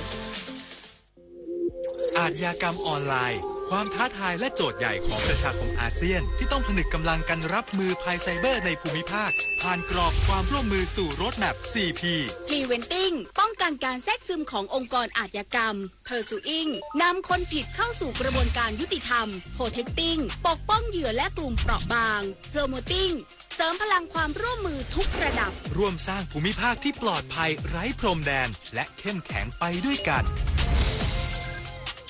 อายุเข้าเลข 6 แล้วจะเริ่มต้นอาชีพใหม่ได้ไหมนะได้สิครับผู้สูงอายุ60 ปีขึ้นไปที่ยังมีไฟสามารถกู้ยืมเงินทุนประกอบอาชีพกับกองทุนผู้สูงอายุได้ไม่เกิน 30,000 บาทต่อคนหรือ 100,000 บาทต่อกลุ่มผ่อน3 ปีไม่มีดอกเบี้ยพร้อมก้าวสู่การเริ่มต้นอีกครั้งอย่างมั่นคง